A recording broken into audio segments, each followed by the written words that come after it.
बिस्मिल्लाहिर्रहमानिर्रहीम यानी शुरू करता हूँ उस खुदा का नाम लेकर जो बड़ा मेहरबान है, निहायत रहम वाला है।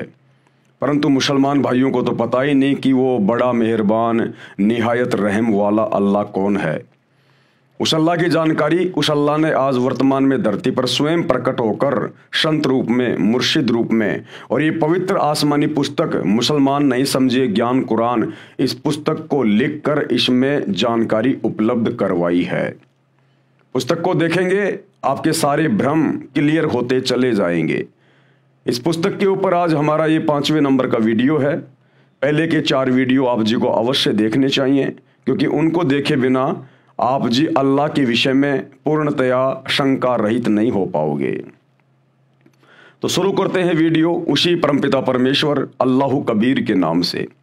बिस्मिल्लाहिर्रहमानिर्रहीम। परमपिता परमेश्वर सारी सृष्टि के रचनहार, कुल मालिक, असंख्य ब्रह्मांडों के स्वामी, जगत गुरु, तीनों लोकों में प्रवेश करके सबका भरण पोषण करने वाले, राजाधिराज, आत्माधार, नाथों के नाथ, देवों के देव महादेव, सर्वेश्वर, महेश्वर, मृत्युंजय, अजरो अमर, आदि अनादि, सनातनी प्रभु, जगत पिता जगदीश्वर, श्री श्री 1008 की उपाधि के वास्तविक अधिकारी, अकाल मूर्त, सौद स्वरूपी राम, वासुदेव, सर्वगतम ब्रह्म, परम पूज्य, प्रथम पूज्य, परम संत, परम पुरुष, परम धनी, परम दयालु, सत्य कबीर, हक्का कबीर, अल्लाहु कबीर, अल्लाहु अकबर, बाखबर, अल्लाह ताला, जगत के तारणहार, जगत के मुक्तिदाता, जगत के जगन्नाथ, हारे के सहारे, हिंदुओं के राम, मुसलमानों के अल्लाह, सिखों के वाहिगुरु, ईसाइयों के मसीह, दया के सागर दयानिधि, करुणा के सागर करुणानिधि, स्वयंभू परिभू, संकट मोचन, कष्ट हरण, मंगल करण, दुख भंजन, अविगत कबीर,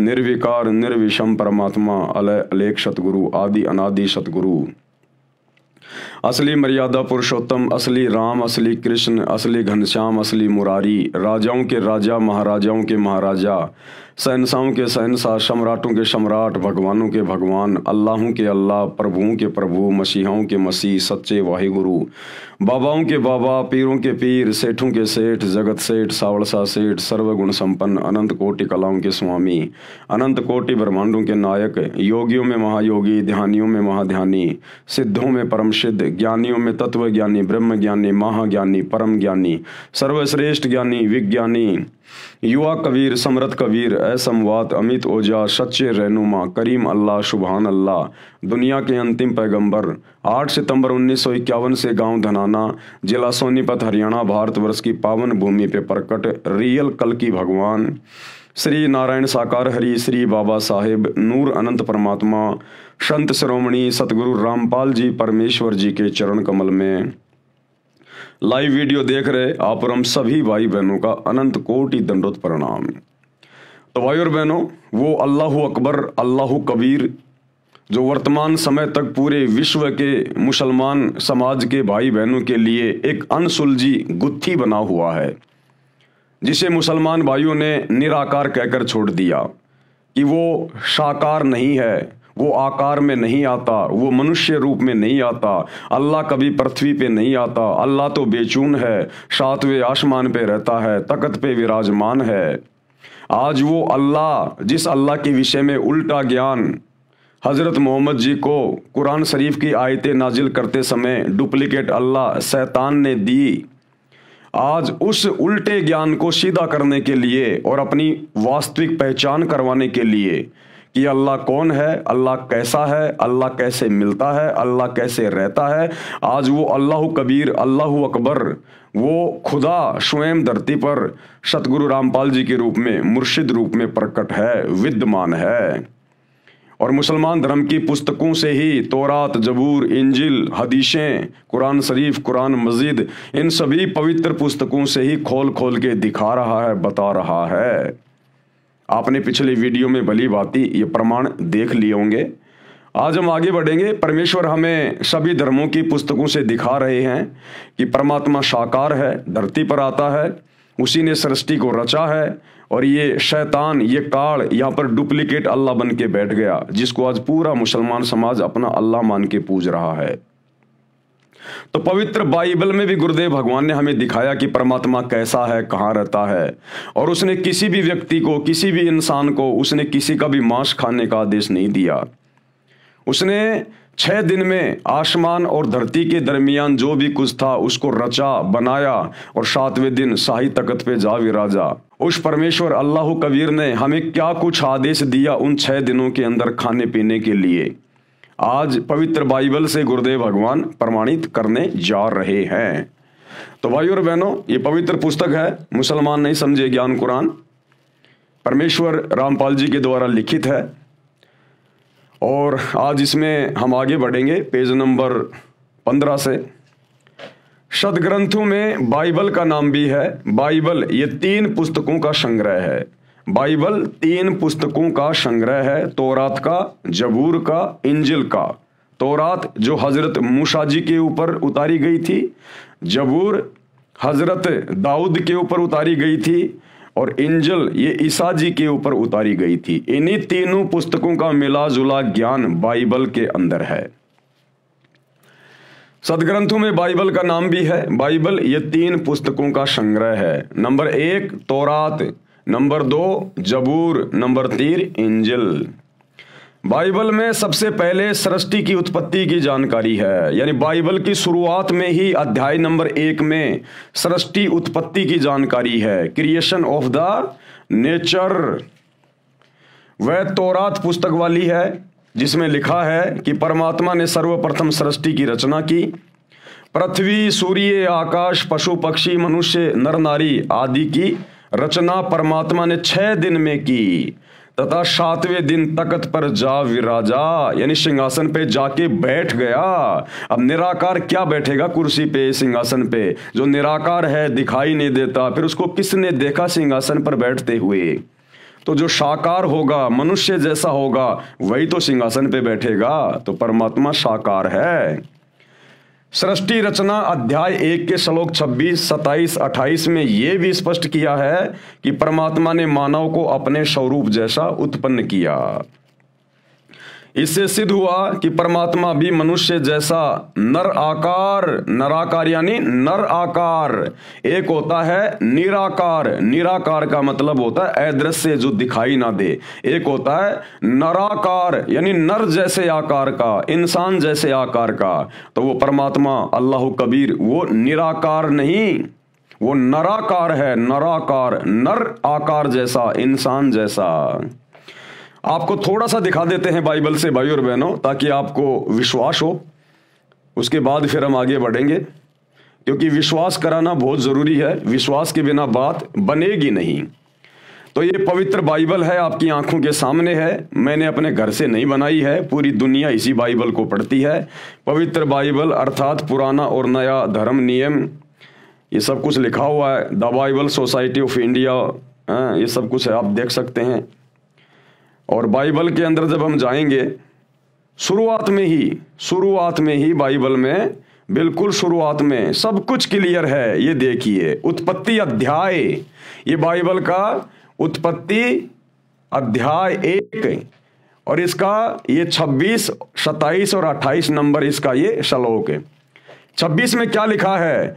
फिर परमेश्वर ने कहा, यानी अल्लाह ने कहा, परमात्मा ने कहा, हम मनुष्य को अपने स्वरूप के अनुसार अपनी समानता में बनाएं।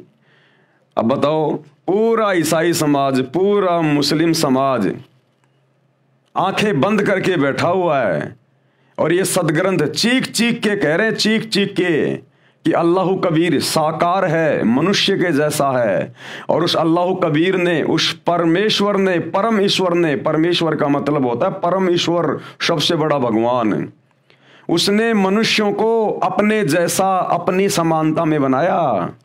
साफ साफ कह रहा है परमेश्वर कि हम मनुष्य को अपने समानता में, अपने स्वरूप में बनाएं, यानी मैं इंसान को मेरे जैसा बनाऊंगा। तो बताओ फिर भगवान कैसा हुआ, अल्लाह कबीर कैसा हुआ, वो निराकार कैसे हुआ?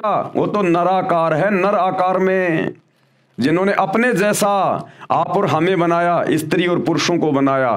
साफ साफ गवाही दे रहा है बाइबल। बिल्कुल बाइबल को खोलते ही सबसे पहले फिर परमेश्वर ने कहा, हम मनुष्य को अपने स्वरूप में, अपने स्वरूप के अनुसार अपनी समानता में बनाएं। और वे समुद्र की मछलियों और आकाश के पक्षियों और घरेलू पशुओं और सारी पृथ्वी पर और सब रेंगने वाले जंतुओं पर जो पृथ्वी पर रेंगते हैं अधिकार रखे। ये बातें बोल के परमेश्वर ने, अल्लाह कबीर ने जानवरों को, पशु पक्षियों को काटने का, खाने का आदेश नहीं दिया। पशु पक्षियों पर, जमीन पर रेंगने वाले जीव जंतुओं पर मनुष्य अधिकार रखेगा। इसका मतलब क्या है? मारना काटना नहीं है, उनको खाना नहीं है, क्योंकि परमेश्वर ने हम मनुष्यों को अपने जैसा बनाया है। इसलिए हमारे अंदर बुद्धि अन्य जानवरों से, पशुओं से, पक्षियों से भिन्न है, सर्वश्रेष्ठ है, अलग है। परमेश्वर ने हमें अन्य पशु पक्षियों की तुलना में बुद्धिमान बनाया। तो परमेश्वर ने कहा कि मनुष्य उनके ऊपर अधिकार रखेगा। अधिकार रखने का मतलब है उनको अपने काम में लेगा। गाय को अपने काम में लेगा, भैंस को अपने काम में लेगा, उसके ऊपर अधिकार रखेगा। वो गाय भैंस उसको दूध देगी, उस दूध से बढ़िया बढ़िया मिष्ठान बनेंगे, दही बनेगा, छाछ बनेगा, घी बनेगा, मिठाइयाँ बनेंगी। गाय और भैंस से जो बच्चे पैदा होंगे वो खेतों में काम आएंगे, हल जोतने में काम आएंगे। गाय का गोबर खेत में खाद के रूप में काम आएगा। इसलिए परमेश्वर ने कहा कि सभी जंतुओं के ऊपर मनुष्य अपना अधिकार रखेगा। ऊंट को अपने अधिकार में रखेगा, खेत में हल जोतने के काम आएगा। परमेश्वर ने किसी को मार कर, काट कर खाने का आदेश नहीं दिया, उनके ऊपर अधिकार रखने का आदेश दिया कि आप उनकी सेवा करना, आप उनको चारा डालना, टाइम पे उनको पानी पिलाना, उनको खाना खिलाना, और फिर उनसे काम लेना। वो तुम्हें दूध देंगे, दही देंगे, हल जोतने के लिए तुम्हारे को वो बछड़ा देंगे, बैल देंगे। ये कहा था परमेश्वर ने। अधिकार रखने का मतलब ये है, उनको मारकर खाने का नहीं। क्या कह रहे हैं, ध्यान से पढ़ो। और वे समुद्र की मछलियों और आकाश के पक्षियों और घरेलू पशुओं और सारी पृथ्वी पर और सब रेंगने वाले जंतुओं पर जो पृथ्वी पर रेंगते हैं अधिकार रखे। 27 में क्या कहा? तब परमेश्वर ने मनुष्यों को अपने स्वरूप के अनुसार उत्पन्न किया। यानी अल्लाह कबीर ने, परमेश्वर ने इंसानों को, नर और नारी को अपने जैसा, अपने स्वरूप में उत्पन्न किया, उनको बनाया। तो बताओ फिर भगवान कैसा हुआ? जिन्होंने हम स्त्री और पुरुषों को अपने जैसा बनाया, हमारे जैसा हुआ ना, साकार हुआ ना। बिल्कुल क्लियर कर रही है बाइबल। तब परमेश्वर ने मनुष्यों को अपने स्वरूप के अनुसार उत्पन्न किया। अपने ही स्वरूप के अनुसार परमेश्वर ने उसको उत्पन्न किया, नर और नारी करके उसने मनुष्यों की सृष्टि की, यानी उत्पत्ति की, उनको बनाया नर और नारी। 28 में क्या कह रहे हैं? और परमेश्वर ने उनको आशीष दी, यानी उनको आशीर्वाद दिया, और उनसे कहा फलो फलो फूलो, यानी खुश रहो और पृथ्वी में भर जाओ, यानी अपनी आबादी बढ़ाओ, विस्तार करो, और उसको अपने वश में कर लो, यानी जानवरों को अपने वश में रखो, फिर उनसे काम लो। और समुद्र की मछलियों तथा आकाश के पक्षियों और पृथ्वी पर रेंगने वाले सब जंतुओं पर अधिकार रखो, यानी उनको अपने अधीन रखो, तुम उनसे काम लो। 29 में क्या कह रहे हैं? फिर परमेश्वर ने, यानी अल्लाह ने उनसे कहा, सुनो, जितने बीज वाले छोटे छोटे पेड़ सारी पृथ्वी के ऊपर हैं और जितने वृक्षों में बीज वाले फल होते हैं, वे सब मैंने तुमको दिए हैं, वे तुम्हारे भोजन के लिए हैं। अरे ये खाने का आदेश दिया परमेश्वर ने। उस अल्लाह कबीर ने 6 दिन में आसमान और जमीन के बीच में जो भी कुछ था उसको बनाया, नर और नारी करके अपने जैसा हमारे को उत्पन्न किया, और फिर हमारे खाने के लिए क्या आदेश दिया? ये बाइबल चीख चीख के कह रही है, चीख चीख के। क्या कह रही है? ध्यान से पढ़ लो। मांस मिट्टी खाने वालों, शैतान के प्रभाव से अपने कर्म फोड़ने वालों, क्या कह रहे हैं परमात्मा 29 नंबर वचन में? फिर परमेश्वर ने उनसे कहा, सुनो, जितने बीज वाले छोटे छोटे पेड़ सारी पृथ्वी के ऊपर हैं, बीज वाले छोटे छोटे पेड़, गेहूं, जौ, जवार, मक्का, बाजरा, ये छोटे छोटे बीज वाले पेड़, ये हमारे को खाने के लिए दिए। परमात्मा ने अनाज दिया हमारे को खाने के लिए। और जितने वृक्षों में बीज वाले फल होते हैं, पेड़ों पे जितने फल लगते हैं, आम, अंगूर, सेब, संतरा, ये हमारे खाने के लिए दिए, काजू, किशमिश, मेवा, ये हमारे खाने के लिए दिए परमात्मा ने। या जानवर काट के खाने की बात नहीं लिखी गई, ये सारी बातें लिखी गई। इसमें परमेश्वर ने हमें खाने का क्या आदेश दिया। और जितने वृक्षों में बीज वाले फल होते हैं वे सब मैंने तुमको दिए हैं, वे तुम्हारे भोजन के लिए हैं। ये अनाज दिया भोजन के लिए, साग सब्जियां दी भोजन के लिए, फल फ्रूट दिए भोजन के लिए, कि ये सब तुम्हारे भोजन के लिए हैं। तो ये मांस खाने वाले, जीव हत्या करने वाले, ये गंदगी खाने वाले उस परमेश्वर के आदेश की अवहेलना कर रहे हैं। सोचो, जब आदम और हवा ने परमेश्वर के वचन की अवहेलना की और अदन की वाटिका में उस बीच वाले पेड़ के फल खाए शैतान के प्रभाव से, तो सोचो परमेश्वर ने उनको फिर क्या कहा कि अब तुमने मेरे आदेश की अवहेलना की है, अब तुम नीचे जाओ पृथ्वी पर, मर्तलोक पर खाओ, कमाओ, दुख उठाओ। और आज क्या कर रहे हो आप? परमेश्वर ने खाने के लिए हमें आदेश क्या दिया, और उसी शैतान के प्रभाव में आके फिर से आप लोग यही खा रहे हो, मांस मिट्टी, परमेश्वर की आत्माओं को काट काट के खा रहे हो। अरे उस आदम ने तो अदन की वाटिका में फल तोड़ के खाया था उस पेड़ का, उसके प्रतिफल में परमात्मा कितना नाराज हुआ, अल्लाह कबीर परमेश्वर। और यहां उसी शैतान के प्रभाव से, जिसे मुसलमान अपना डुप्लीकेट अल्लाह कहते हैं, ईसाई अपना मसीहा कहते हैं, ये शैतान है, काल, ये परमेश्वर के आदेश की अवहेलना करवाता है, हमें दोषी बनवाता है। तो आदम जी ने तो केवल वो फल खाया था, उसमें भी परमेश्वर के आदेश की अवहेलना हो गई, क्योंकि परमात्मा ने मना किया था तो इस वाटिका में जितने भी पेड़ हैं सबके फल खा सकता है, लेकिन वो जो पेड़ है उसके फल नहीं खाएगा। और आदम ने जब वो फल खा लिया, किसी बकरे को नहीं खाया, मुर्गे को नहीं खाया, फल खाया था, उसके प्रतिफल में भी परमात्मा नाराज हुआ, अल्लाह कबीर, और इस मृत लोक में भेज दिया आजीवन दुख उठाने के लिए।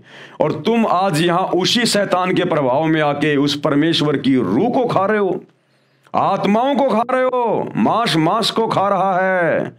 कितने बड़े दोषी बन रहे हो। इसीलिए तो मुसलमान धर्म में कोई संत पैदा नहीं होता। अरे इसीलिए मुसलमान धर्म में कोई साधु संत महात्मा पैदा नहीं होता,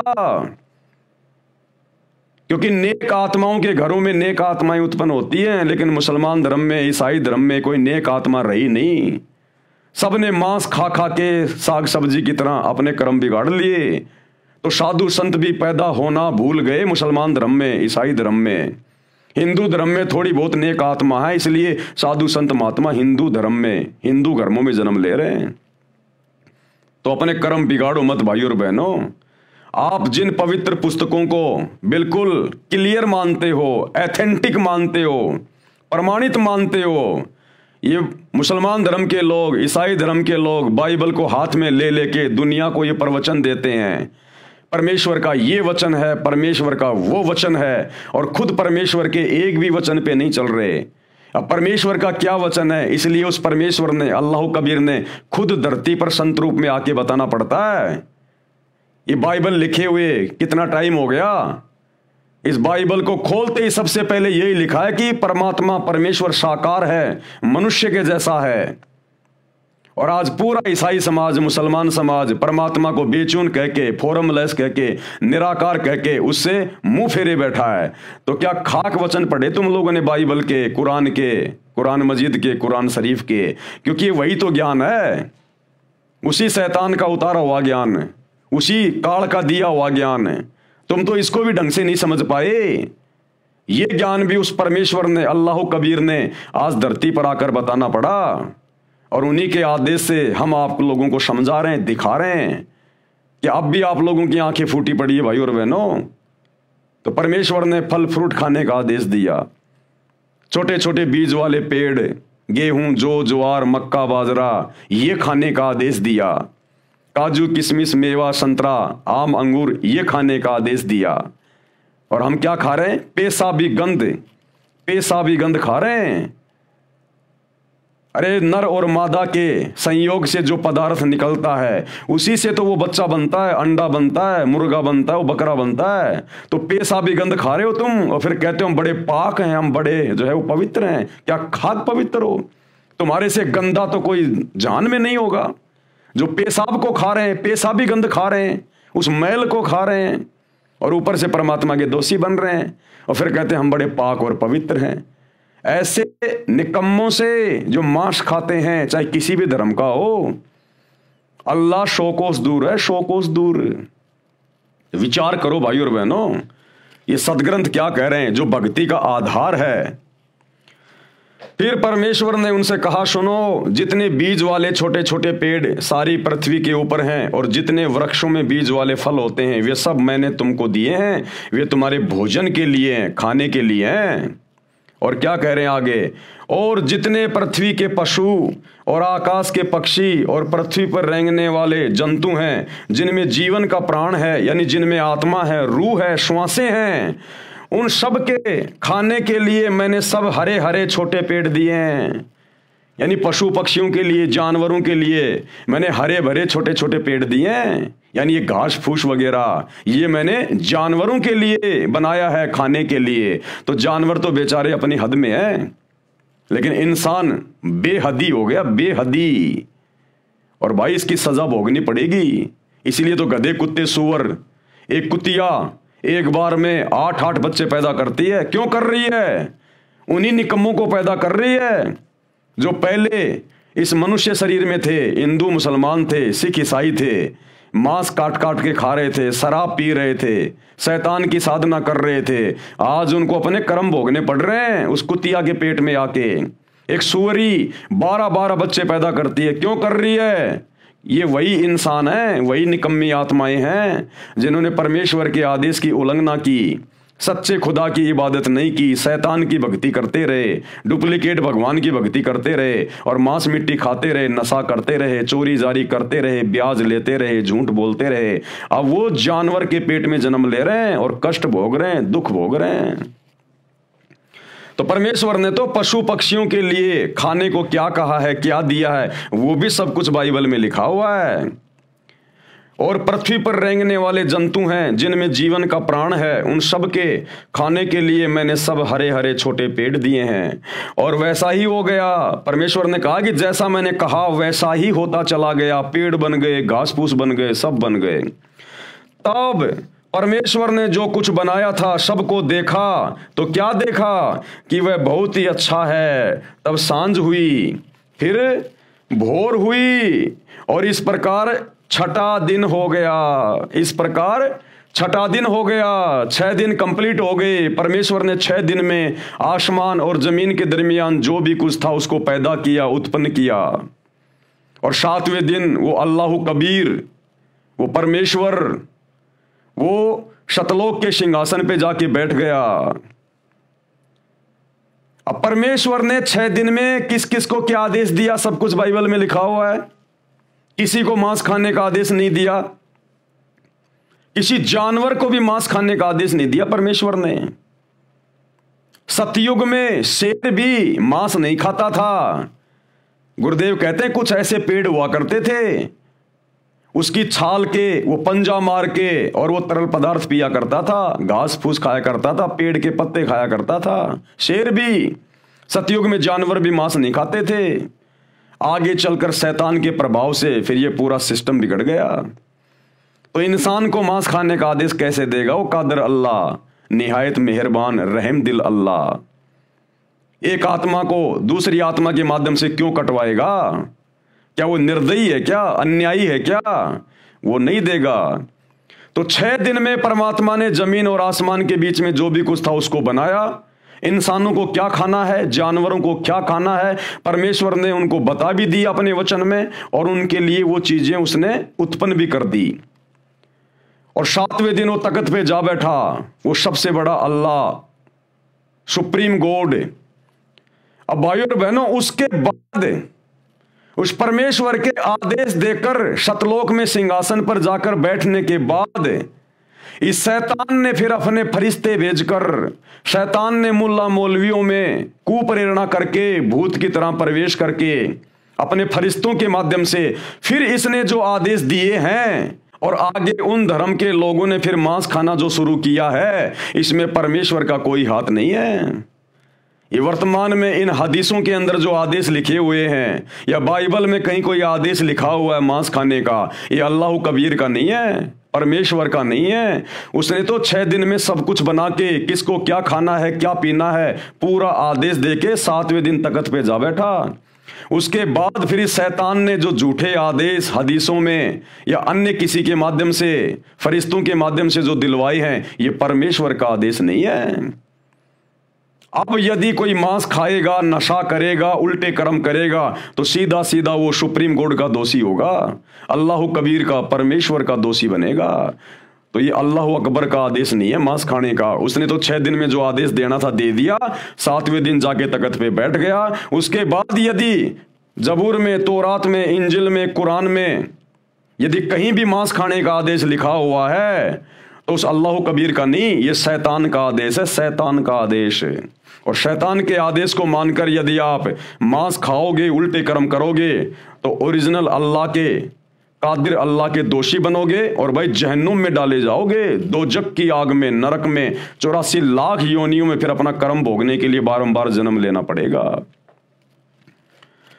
यूं आकाश और पृथ्वी और उनकी सारी सेना का बनाना समाप्त हो गया, और परमेश्वर ने अपना काम जिसे वह करता था 7वें दिन समाप्त किया, और उसने अपने किए हुए सारे काम से 7वें दिन विश्राम किया। और परमेश्वर ने 7वें दिन को आशीष दी और पवित्र ठहराया, क्योंकि उसमें उसने सृष्टि की रचना के अपने सारे काम से विश्राम किया। अब ये संडे क्यों मनाया जाता है, ये रविवार का दिन, छुट्टी का दिन क्यों है भाई और बहनों? हर चीज के पीछे एक लॉजिक है, वैसे कुछ नहीं हो रहा। 7वें दिन छुट्टी का दिन क्यों है, संडे, रविवार?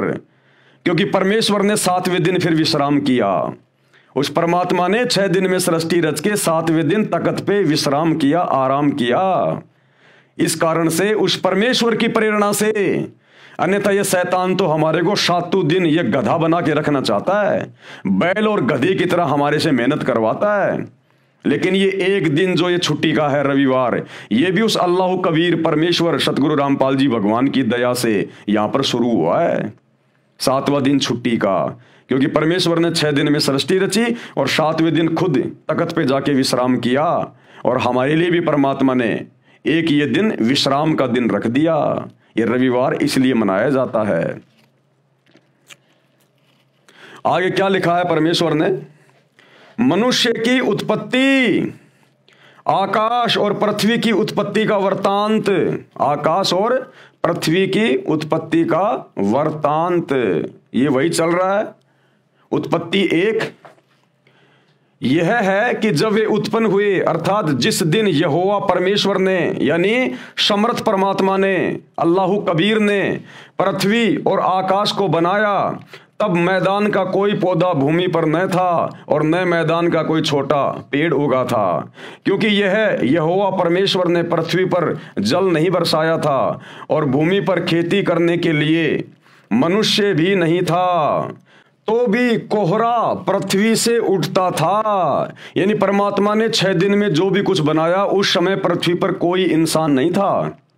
परमात्मा ने बाबा आदम की उत्पत्ति की थी और उसकी हवा की उत्पत्ति की थी। उस समय ये दोनों स्वर्ग में थे, वहां पे ये दोनों अदन की वाटिका में रह रहे थे, और पीछे परमात्मा ने पूरी नीचे इस पृथ्वी की पूरी रचना की, सब कुछ यहां पर परमात्मा ने बनाया। और उसके बाद की जो रचना है, ये मनुष्य बनाने की जो रचना है, उसके बाद की, ये फिर इस शैतान ने शुरू की अपने भोजन के लिए, अपने खाने के लिए। तो जिस समय इस पृथ्वी पर ना कोई जीव था, ना कोई इंसान था, परमात्मा ने बाबा आदम को, उसकी पत्नी हवा को बनाकर अपने जैसा और जन्नत में बैठा दिया था, स्वर्ग में बैठा दिया था, अदन की वाटिका में, और नीचे पूरी सृष्टि की रचना की, और सब कुछ आदेश देकर परमात्मा 7वें दिन सतलोक के सिंहासन पे जाके बैठ गए। उसके बाद फिर इस शैतान ने अपने भोजन के लिए आगे नर और नारियों की उत्पत्ति की। नर और नारी उत्पन्न होते गए, पृथ्वी लोक पर आते गए, और फिर परमात्मा का वचन तोड़कर मांस मिट्टी खाते गए, शराब पीते गए, उल्टे काम करते गए, और फिर उन कर्मों को भोगने के लिए शैतान ने फिर उनको अन्य योनियों में डालने के लिए गधा, कुत्ता, शुअर बनाना भी शुरू कर दिया। इस प्रकार से इस पृथ्वी के जीवों की धीरे धीरे फिर उत्पत्ति होने लगी। और भूमि पर खेती करने के लिए मनुष्य भी नहीं था, तो भी कोहरा पृथ्वी से उठता था, जिससे सारी भूमि सिज जाती थी। तब यहोवा परमेश्वर ने आदम को भूमि की मिट्टी से रचा और उसके नथनों में जीवन का श्वास फूंक दिया, और आदम जीवित प्राणी बन गया। इस प्रकार से परमेश्वर ने फिर आगे की सृष्टि उत्पन्न की, और सब कुछ अपना वचन देकर, अपने आदेश देकर इस शैतान को, इस काल को, हिंदू जिसे अपने वेद कह देते हैं, मुसलमान भाई उसको अपनी बाइबल कह देते हैं, इंजिल कह देते हैं। हिंदू जिसे अपने वेद कह देते हैं, यानी वेदों में परमात्मा का संविधान है, मैन्युअल है सृष्टि का, किसने कैसे रहना है, क्या खाना है, क्या पीना है। मुसलमान भाई उनको तौरात, जबूर, इंजिल और ये कुरान शरीफ, कुरान मजिद के नाम से जानते हैं। ईसाई भाई उसे बाइबल के नाम से जानते हैं। ये परमात्मा का विधान है, संविधान है उस परमात्मा का। तो भाई और बहनों, छोटी सी जानकारी थी जो आप सभी को देनी थी, ताकि आपको विश्वास हो कि परमात्मा नराकार है, यानी परमात्मा भी नराकार, मनुष्य जैसा नराकार साकार है, यानी नर आकार में साकार है। मनुष्यों के खाने के लिए परमेश्वर का आदेश अभी आपको दिखा दिया गया है बाइबल से।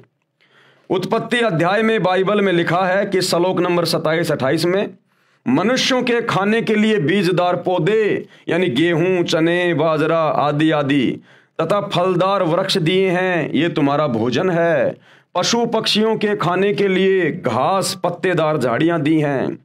इसके पश्चात परमात्मा तो अपने निज धाम शतलोक में तख्त पर जा बैठा। यानी 6 दिन में जो भी कुछ परमात्मा ने बनाना था, जो भी आदेश देना था, सब कुछ देके 7वें दिन उसने सिंहासन पे जाके विश्राम किया शतलोक में। बाइबल में आगे जो ज्ञान है वह काल भगवान का तथा इसके देवताओं यानी फरिश्तों का दिया हुआ है। अब परमात्मा के सतलोक में जाने के बाद, सिंहासन पर बैठने के बाद, फिर आगे जो भी कोई आदेश दिया गया है, उल्टा सीधा मांस खाने का, शराब पीने का, जीव हत्या करने का, ये सब आदेश फिर इस काल का, इस शैतान का है, शैतान के द्वारा भेजे गए फरिश्तों का है। जैसे हजरत मोहम्मद को जिब्राइल नाम के फरिश्ते ने डरा धमका के उसका गला दबा दबा के और कुरान शरीफ की आयतें नाजिल की। फिर आगे का ज्ञान इस शैतान का दिया हुआ है, इस काल का दिया हुआ है। तो शैतान के ज्ञान को हमने नहीं मानना। परमेश्वर ने 6 दिन में हमें जो आदेश दिए खाने पीने के लिए, हमने उसी प्रकार से रहना चाहिए, जीवन जीना चाहिए, अन्यथा हम परमेश्वर के दोषी बन रहे हैं। इसके पश्चात परमात्मा तो अपने निज धाम शतलोक में तख्त पर जा बैठा। बाइबल में आगे जो ज्ञान है वह काल भगवान का यानी शैतान का तथा इसके देवताओं यानी फरिश्तों का दिया हुआ है। यदि बाइबल ग्रंथ में आगे चलकर मांस खाने के लिए लिखा है तो वह पूर्ण परमात्मा का आदेश नहीं है, अल्लाह कबीर का आदेश नहीं है, वह किसी अधूरे प्रभु का है। अब ये अधूरा प्रभु कौन है आपको पता चली गया, डुप्लीकेट अल्लाह। अधूरा प्रभु यानी डुप्लीकेट अल्लाह, ये शैतान है, ये काल है। ये फिर जीवों को भ्रमित करता है उनके कर्म फुड़वाने के लिए। पूर्ण परमात्मा यानी कंप्लीट गॉड, उनके आदेश की अवहेलना हो जाने से पाप का भागी बनता है। कौन? इंसान। कुरान शरीफ यानी मजीद, बाइबल के पश्चात सदग्रंथों में कुरान शरीफ का नाम श्रद्धा से लिया जाता है, क्योंकि जब हजरत ईसा के ऊपर इंजिल उतारी गई उसके बाद हजरत मोहम्मद पर कुरान शरीफ यानी कुरान मजीद उतारी गई थी। तो इंजिल के बाद में फिर कुरान शरीफ यानी कुरान मजीद का नंबर आता है। कुरान शरीफ यानी कुरान मजीद बाइबल के पश्चात सदग्रंथों में कुरान शरीफ का नाम श्रद्धा से लिया जाता है। कुरान का ज्ञानदाता भी वही है। कौन? शैतान, जिसने बाइबल का ज्ञान दिया, जिसने ईसा मसीह को बाइबल का ज्ञान दिया, इंजिल का ज्ञान दिया, उसी शैतान ने, उसी काल ने, क्योंकि देखो भाई और बहनों, अल्लाह कबीर ने तो 6 दिन में जो भी कुछ बताना था, आदेश देना था, उसके बाद वो तो सतलोक में जाके सिंहासन पे बैठ गया। उसके बाद में ये जितनी भी आसमानी पुस्तकें उतारी गई हैं पैगंबरों पे, अवतारों पे, तौरात, जबूर, इंजिल, कुरान शरीफ, कुरान मजीद, ये वेदों का ज्ञान, ये गीता का ज्ञान, ये पुराण, ये सब कुछ फिर काल ने दिलवाया, काल ने, शैतान ने, आधा अधूरा ज्ञान। कुरान का ज्ञान दाता भी वही है जिसने बाइबल का ज्ञान दिया, यानी शैतान ने, तथा चारों वेदों और श्रीमद् भगवत गीता का ज्ञान दिया इसी शैतान ने। इसलिए अपने उन पहलुओं को बाइबल में तथा कुरान में नहीं दोहराया जिन पहलुओं का ज्ञान चारों वेदों तथा श्रीमद् भगवत गीता में दिया। क्योंकि सबसे पहले इस ब्रह्म ने, इस काल ने, इस शैतान ने अपने बड़े बेटे ब्रह्मा को, मुसलमान धर्म में जिसको आदम कहा जाता है, इस ब्रह्मा को चारों वेद दे दिए समुद्र मंथन के दौरान। तो चारों वेदों में इसने बहुत कुछ ज्ञान दे दिया, बहुत कुछ इसने बता दिया। फिर बाद में इसने मुसलमान धर्म में पैगंबरों के ऊपर तौरात, जबूर, इंजिल, कुरान मजीद ये नाजिल की। तो इस काल ने, इस शैतान ने फिर वो सारा ज्ञान देना उचित नहीं समझा कि बहुत सारा ज्ञान तो मैंने वेदों में दे ही दिया। फिर थोड़ा थोड़ा ज्ञान इसने आत्माओं को भ्रमित करने के लिए और थोड़ी थोड़ी अल्लाह कबीर की जानकारी मजबूरी वश उसके डर के मारे इसने इन मुसलमान धर्म की पुस्तकों में भी कहीं कहीं पर डाल दी, लेकिन ज्यादातर ज्ञान इसने वेदों में दे दिया अपना। क्या कह रहे परमात्मा? इसलिए उसने उन पहलुओं का बाइबल में तथा कुरान में नहीं दोहराया जिन पहलुओं का ज्ञान चारों वेदों तथा श्रीमद् भगवत गीता में दिया है। उपनिषद ये संख्या में 11 हैं, 11 उपनिषद माने जाते हैं। उपनिषद का ज्ञान किसी ऋषि का अपना अनुभव है। ये जो उपनिषदों का ज्ञान है ना, ये शैतान का दिया हुआ नहीं, वैसे है तो शैतान की प्रेरणा से ही, क्योंकि ऋषि मुनि महात्मा ये सब शैतान की साधना किया करते थे।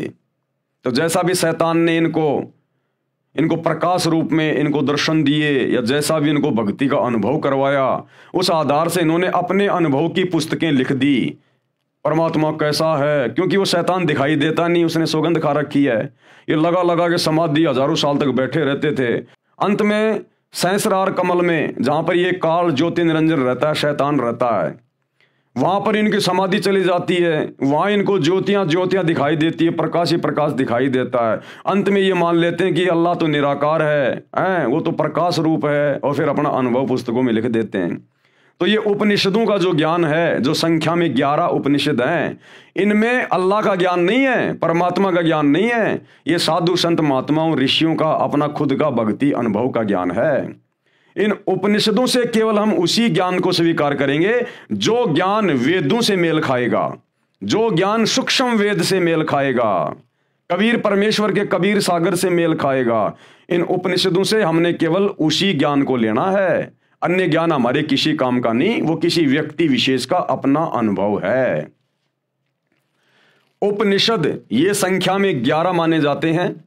उपनिषद का ज्ञान किसी ऋषि का अपना अनुभव है।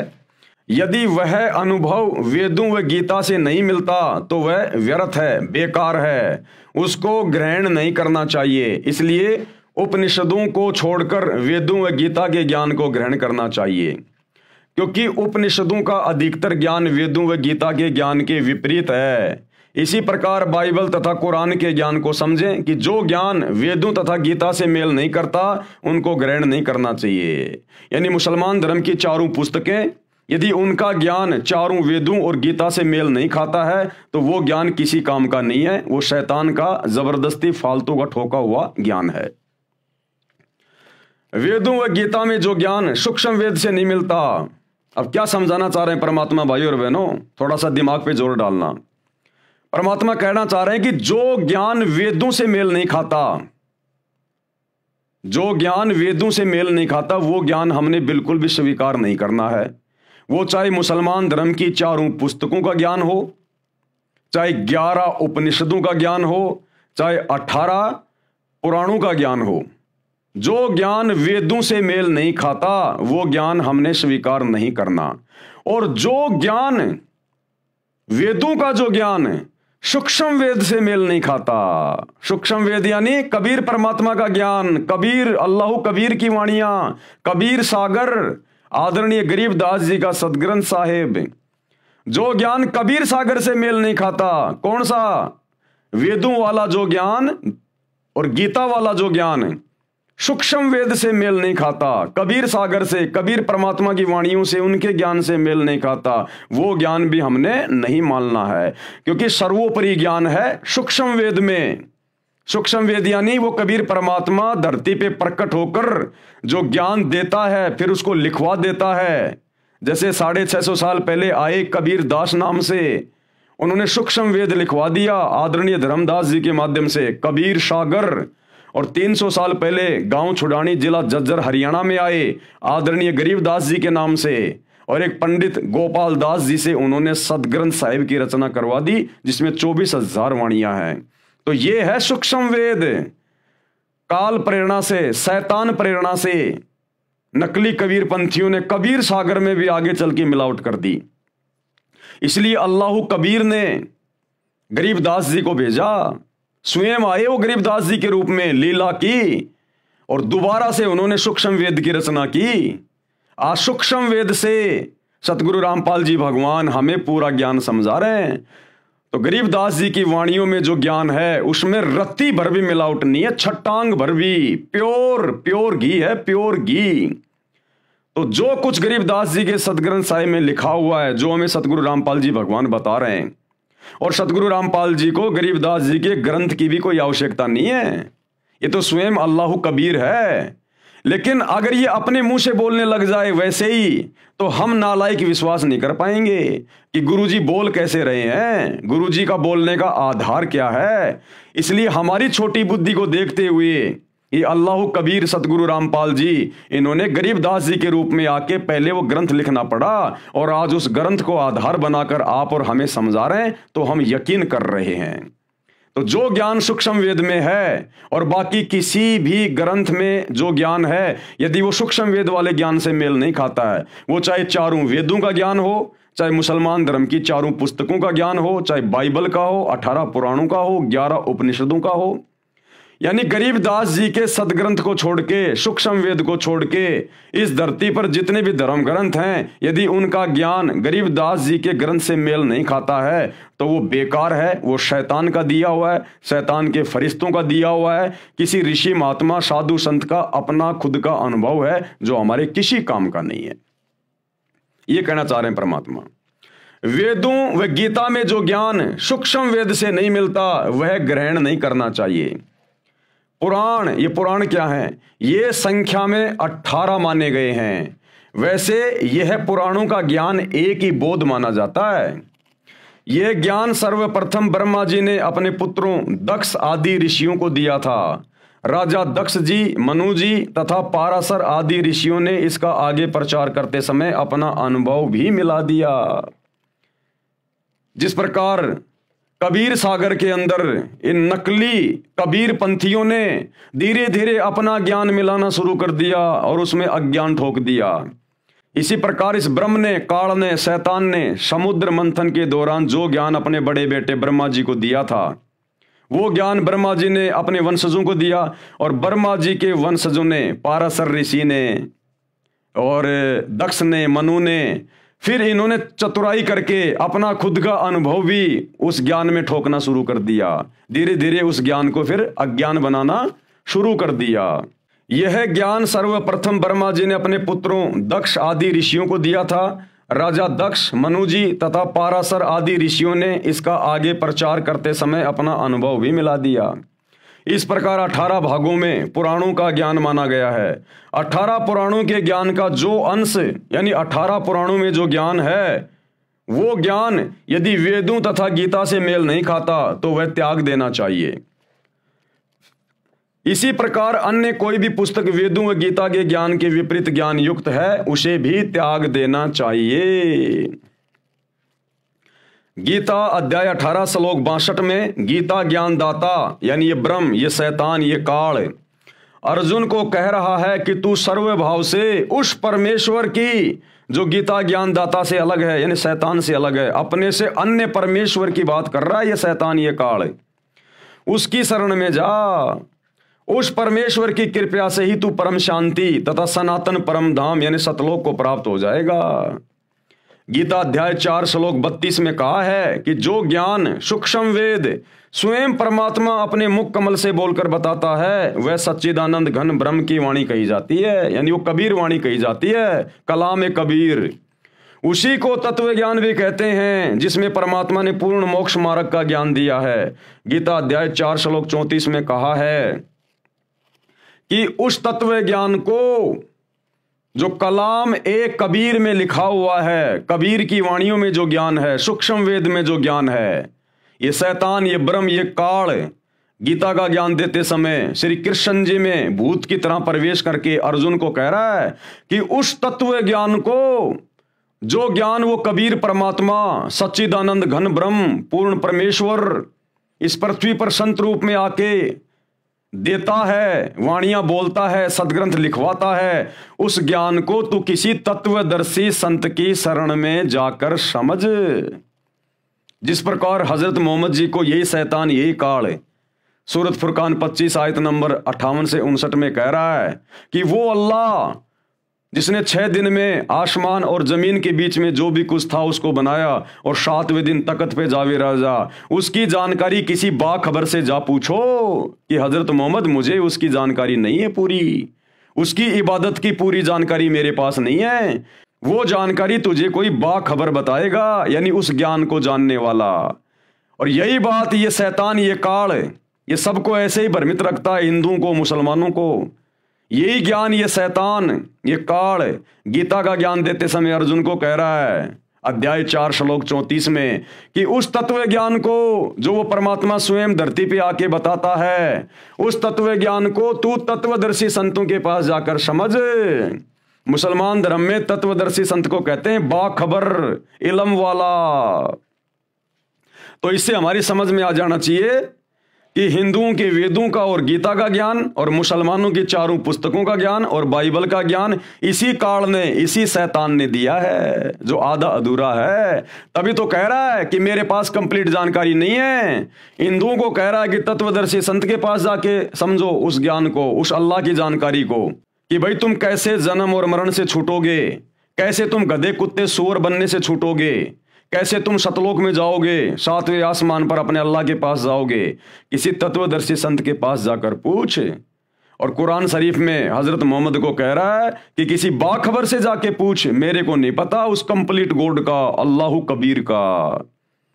इसलिए भाई और बहनों, वो अल्लाह कबीर स्वयं धरती पर आकर संत रूप में, मुर्शिद रूप में अपना ज्ञान देता है, जो वर्तमान में सतगुरु रामपाल जी के रूप में प्रकट हैं और अपना ज्ञान दे रहे हैं। आवश्यकता है तो धैर्य के साथ में उनके सत्संग सुनने की। उस तत्व ज्ञान को तू तत्वदर्शी संतों के पास जाकर, यानी बाखबर के पास जाकर समझ। उनको दंडवत प्रणाम करके प्रश्न करने से वे तत्वदर्शी संत तुझे तत्व ज्ञान का उपदेश करेंगे। अब वो बाखबर, वो तत्वदर्शी संत कैसे प्रश्न होगा? वो प्रश्न होगा भक्ति करने से।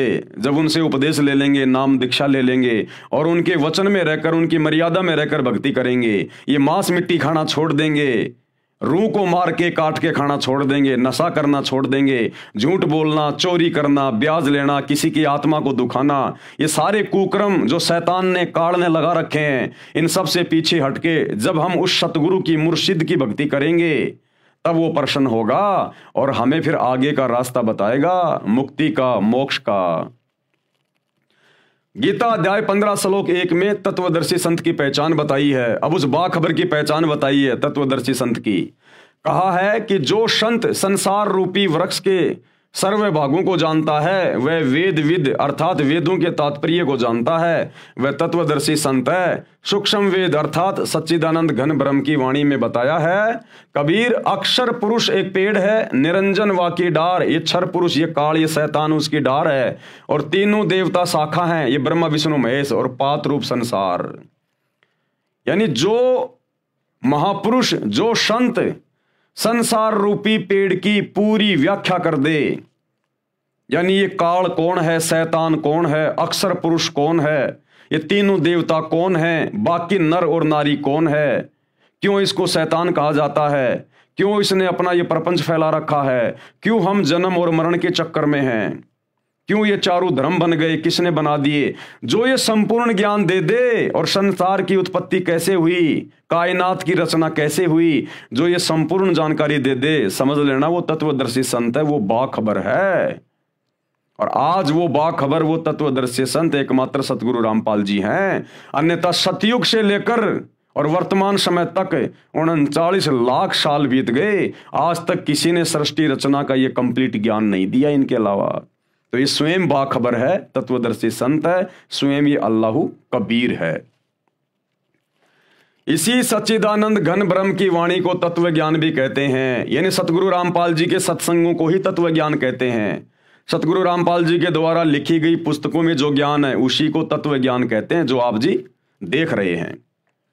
गीता अध्याय 15 श्लोक 4 में कहा है कि तत्व ज्ञान की प्राप्ति के पश्चात ये शैतान ये काल कह रहा है अर्जुन को कि जब तेरे को उस तत्वदर्शी संत से तत्व ज्ञान प्राप्त हो जाए, पहली बात तो बड़ा मुश्किल है उस तत्वदर्शी संत की पहचान करना।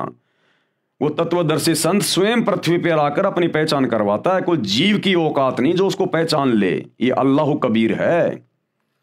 तो आज आप और हमारा सौभाग्य है, परमात्मा ने अपने ज्ञान का, अपनी रहमत का पिटारा खोल रखा है, स्वयं अपनी पहचान करवा रहा है आगे बढ़ के।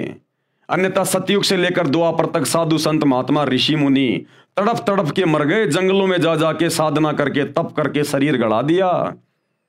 शेख फरीद जैसों ने अपना शरीर मिट्टी बना दिया, बाजीद जैसों ने जंगल में गुफाओं में जा जाके साधना की। ऋषि मुनियों की आंखों की पलकें जमीन पे टिक जाया करती थी, इतने समय तक भगवान की खोज में उसकी भक्ति में बैठे रहते थे, घर परिवार छोड़ के, अन्न पानी छोड़ के, लेकिन वो तरीका सही नहीं था, जिस कारण से उनको भी तत्वदर्शी संत नहीं मिला। और इतनी साधना करके, इतना तप करके, इतना बलिदान करके भी वो गधे कुत्ते सुअर बन के घूम रहे हैं। आज आप और हमारा सौभाग्य, क्योंकि ये कलयुग की बिचली पीढ़ी का समय है, ये भक्ति युग है। इसी समय परमात्मा धरती पे आता है, अल्लाह कबीर विशेष तौर पर आत्माओं का मोक्ष करने के लिए। तो आज आप और हमारा कितना बड़ा सौभाग्य है, गोल्डन चांस है। बिन बुलाए परमात्मा धरती पे आया हुआ है और आगे बढ़कर हमें अपनी जानकारी दे रहा है। ना जंगल में जाना, ना तप करना, ना भूखा मरना, ना परिवार छोड़ना, इतनी सहज और सरल भक्ति दे रहा है कि भैया ये मंत्रों का जाप करो, अपना धंधा करो, अपने बाल बच्चों के साथ में रहो, ये राम नाम के लड्डू खाओ और अपने बच्चों को भी खिलाओ। इतना सरल तरीका, ना मंदिर में जाना, ना मस्जिद में जाना, ना व्रत करना, ना रोजे करना, ना भूखा मरना, कुछ नहीं करना, इतना आसान तरीका। तो आज आप और हमारा सौभाग्य है, अन्यथा इसको कोई पहचान नहीं सकता, इसको कोई जान नहीं सकता।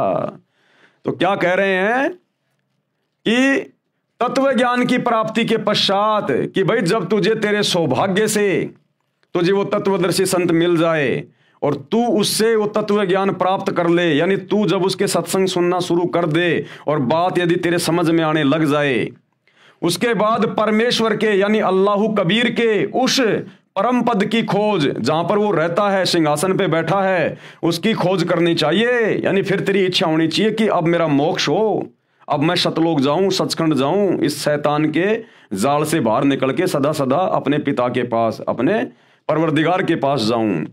जहां जाने के पश्चात यानी सतलोक जाने के पश्चात साधक यानी भगत कभी लौटकर फिर से संसार में नहीं आता। इस काल के शैतान के लोक में, इस पृथ्वी पर, इस 21 ब्रह्मांड में फिर वो आत्मा दोबारा नहीं आएगी।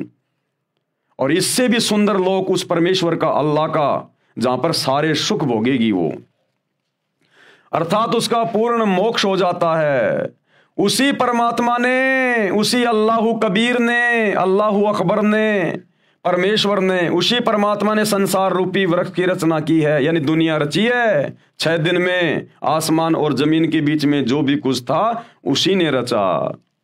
केवल उसी की भक्ति करो, केवल उसी की भक्ति करनी चाहिए। ये मुसलमान भाई मस्जिदों में जा जाके पत्थरों को सिजदा कर रहे हैं, तुम कहां उस अल्लाह कबीर की भक्ति कर रहे हो?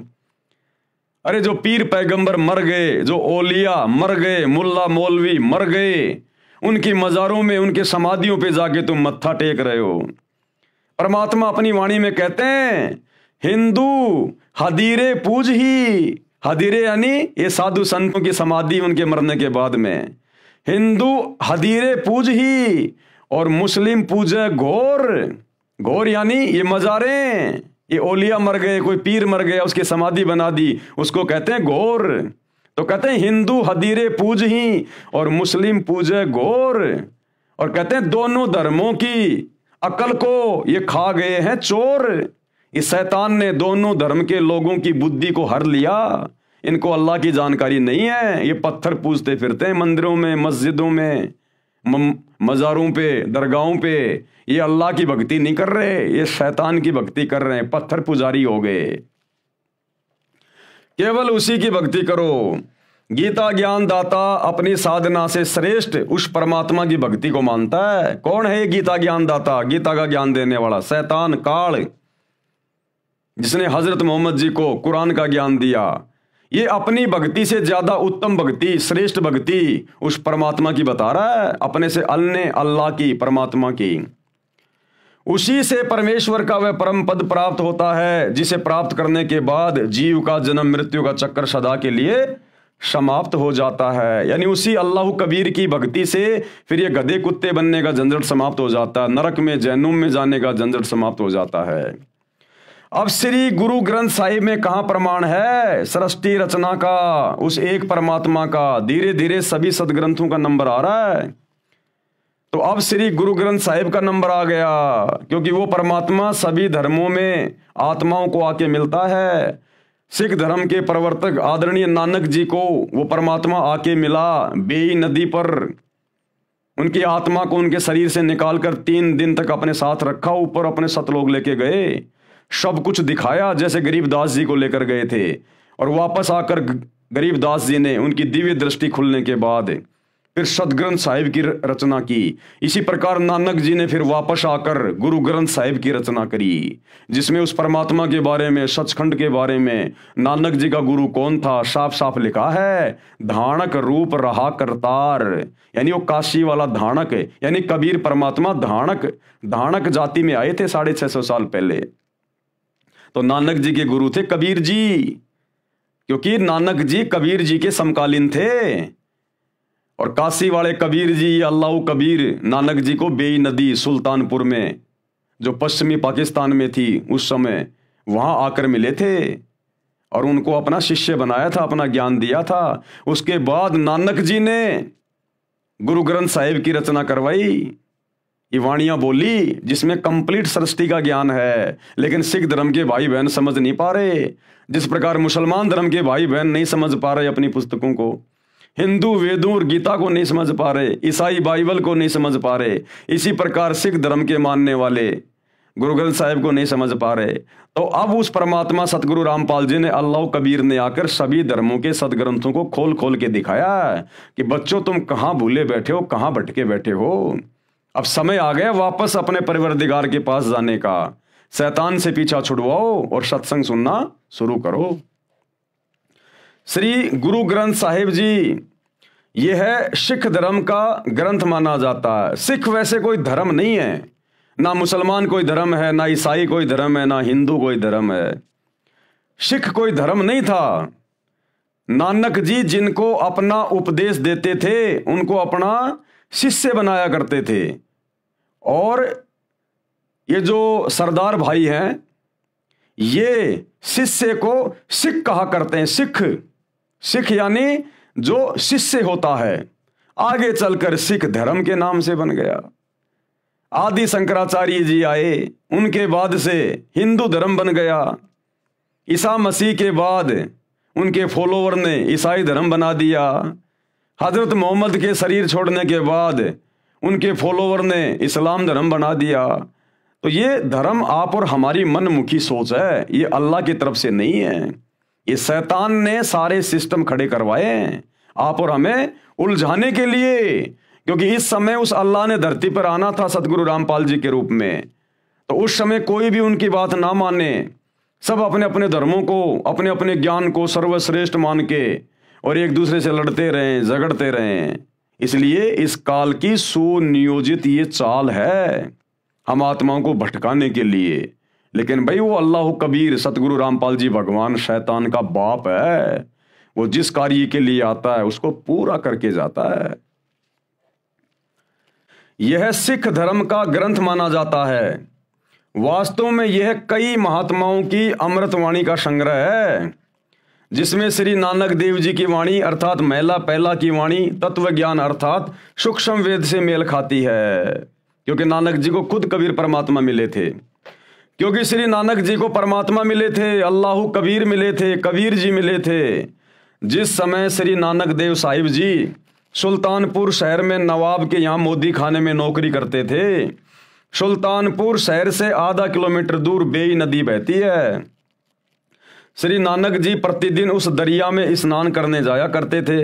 एक दिन परमात्मा, कौन परमात्मा? अल्लाह कबीर, कबीर जी जिंदा बाबा की वेशभूषा में बेई नदी पर प्रकट हुए।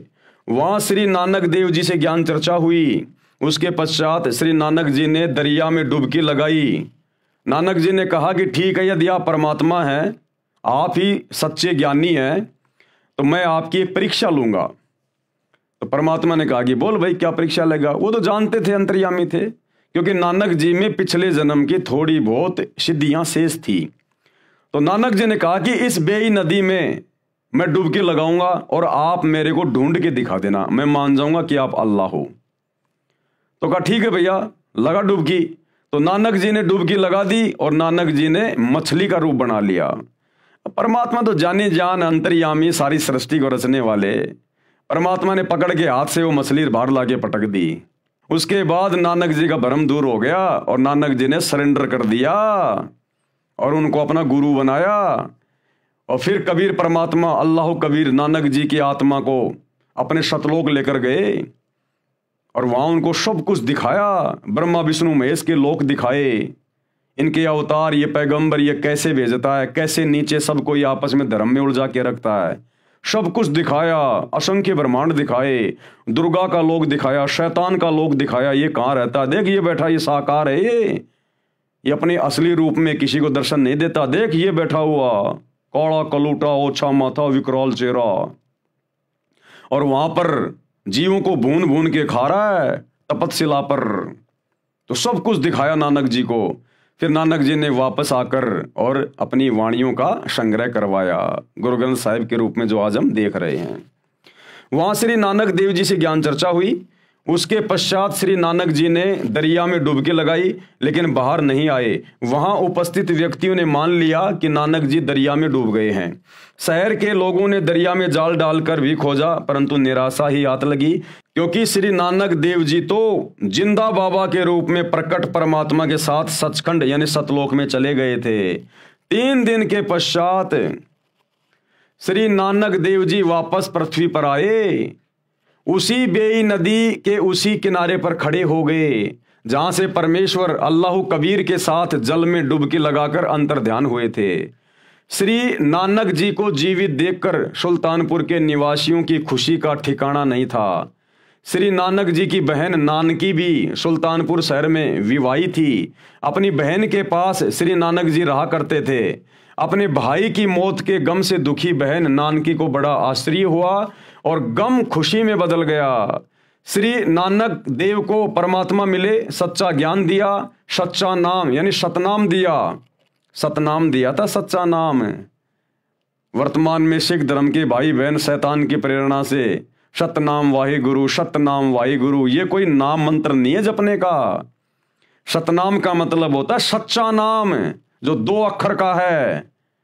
वो नाम दिया था नानक जी को, जो नाम आज हम जप रहे हैं लाखों की संख्या में सतगुरु रामपाल जी के फॉलोवर। तो भाई सतगुरु रामपाल जी की शरण में आने के बाद ही सिख धर्म के लोगों को वो नाम मिलेगा जो नाम 650 साल पहले कबीर परमात्मा ने, अल्लाह कबीर ने नानक जी को दिया था। वो है असल में सतनाम। ये सतनाम सतनाम सतनाम वाहिगुरु ये कोई मंत्र नहीं है जपने का।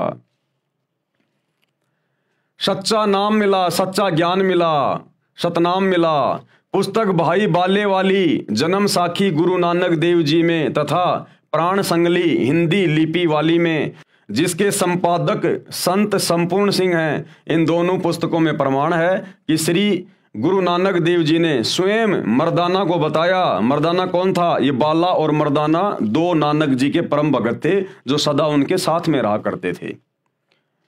इन दोनों पुस्तकों में प्रमाण है कि श्री गुरु नानक देव जी ने स्वयं मर्दाना को बताया कि मुझे परमात्मा जिंदा बाबा के रूप में बेई नदी पर मिले थे। क्या कहा नानक जी ने कि मुझे जो परमात्मा मिले थे बेई नदी पर जब मैं नहाने गया था जिंदा बाबा के रूप में।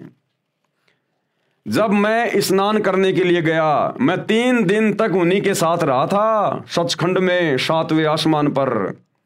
वह बाबा जिंदा मेरा सतगुरु भी है तथा वह सर्व सृष्टि का रचनहार भी है। उसी ने 6 दिन में आसमान और जमीन के दरमियान जो भी कुछ था उसको रचा, इसलिए वही बाबा कहलाने का अधिकारी है। बाबा यानी परमेश्वर परमात्मा।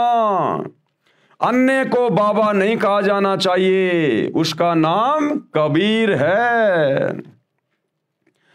और क्या लिखा, कायम दायम कुदरती सब पीरन सिर पीर आलम बड़ा कबीर।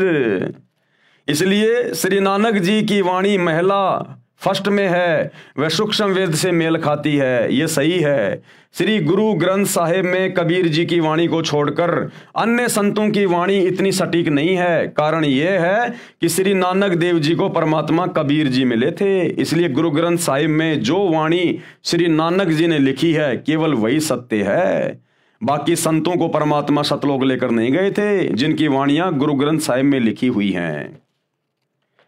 प्रमाण श्री गुरु ग्रंथ साहिब में पेज नंबर 24 पर लिखी वाणी, एक सुवान दुई सुवानी नाल बलके बोकई सदा बियाल कुड़ छुरा मूठा मुर्धार धानक रूप रहा करतार। धानक यानी वो कबीर परमात्मा 650 साल पहले धानक जाति में आए थे काशी में, तो कहते धानक रूप रहा करतार। करतार यानी वो परमात्मा, सबको रचने वाला, सबका भगवान। कहते हैं वो तो धानक रूप है, वो कबीर है, वो काशी वाला। तेरा एक नाम तारे संसार मैं एहो आस एहो आधार।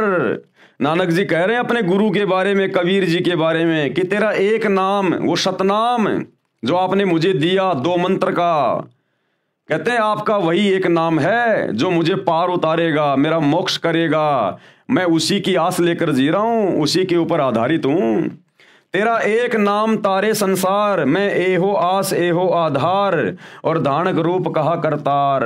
उसी नाम के विषय में सूर असूरा 42 आयत नंबर 1 और 2 ऐन सीन काफ, ये वही नाम है जो गीता जी अध्याय 17 श्लोक 23 में ओम तत् सत, यही है वो सतनाम, उसी के बारे में संकेत किया हुआ है। तेरा एक नाम तारे संसार में एहो आस एहो आधार धानक रूप रहा करतार। फाई सूरत मलुकी वेश ए ठगवाड़ा ठगी देश खरा सियाणा बहुता बार धानक रूप रहा करतार।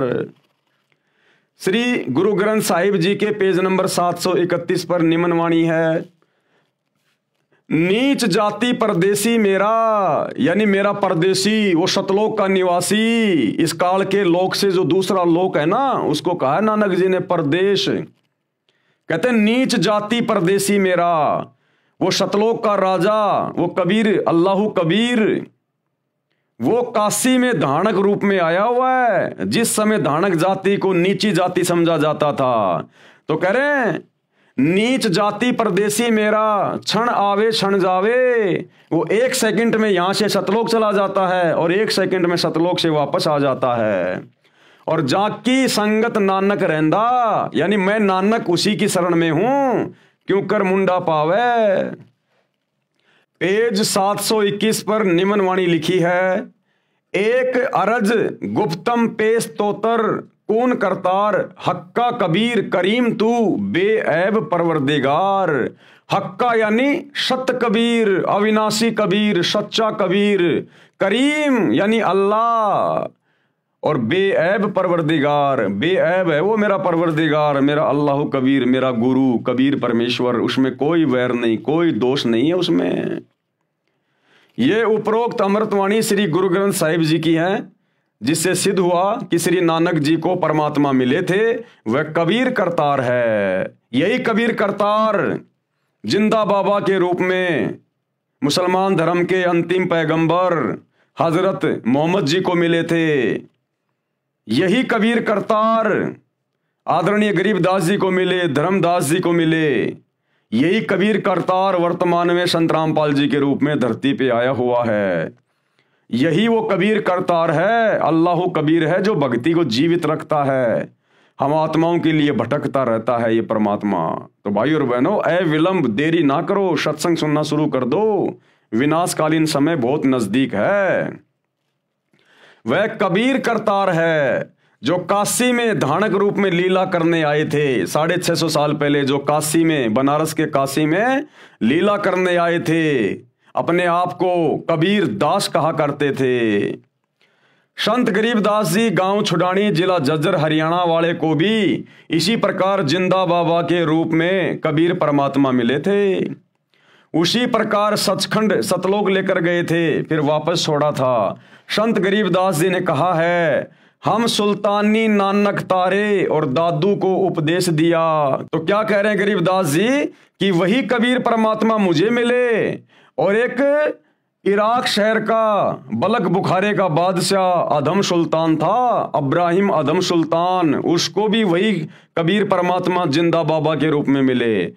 और नानक यानी सिख धर्म के प्रवर्तक श्री नानक जी को भी वही कबीर परमात्मा आके मिले। और दादू दास जी को, दादू जी को भी वही परमात्मा आके मिले, उनको उपदेश दिया। तो कहते हैं, हम सुल्तानी नानक तारे और दादू को उपदेश दिया। और जात जुलाहा, यानी वो काशी के बनारस में जुलाहा जाति में आया हुआ है। जात जुलाहा भेद न पाया, कोई उसके बारे में जान नहीं पाया, वो काशी माही कबीर हुआ।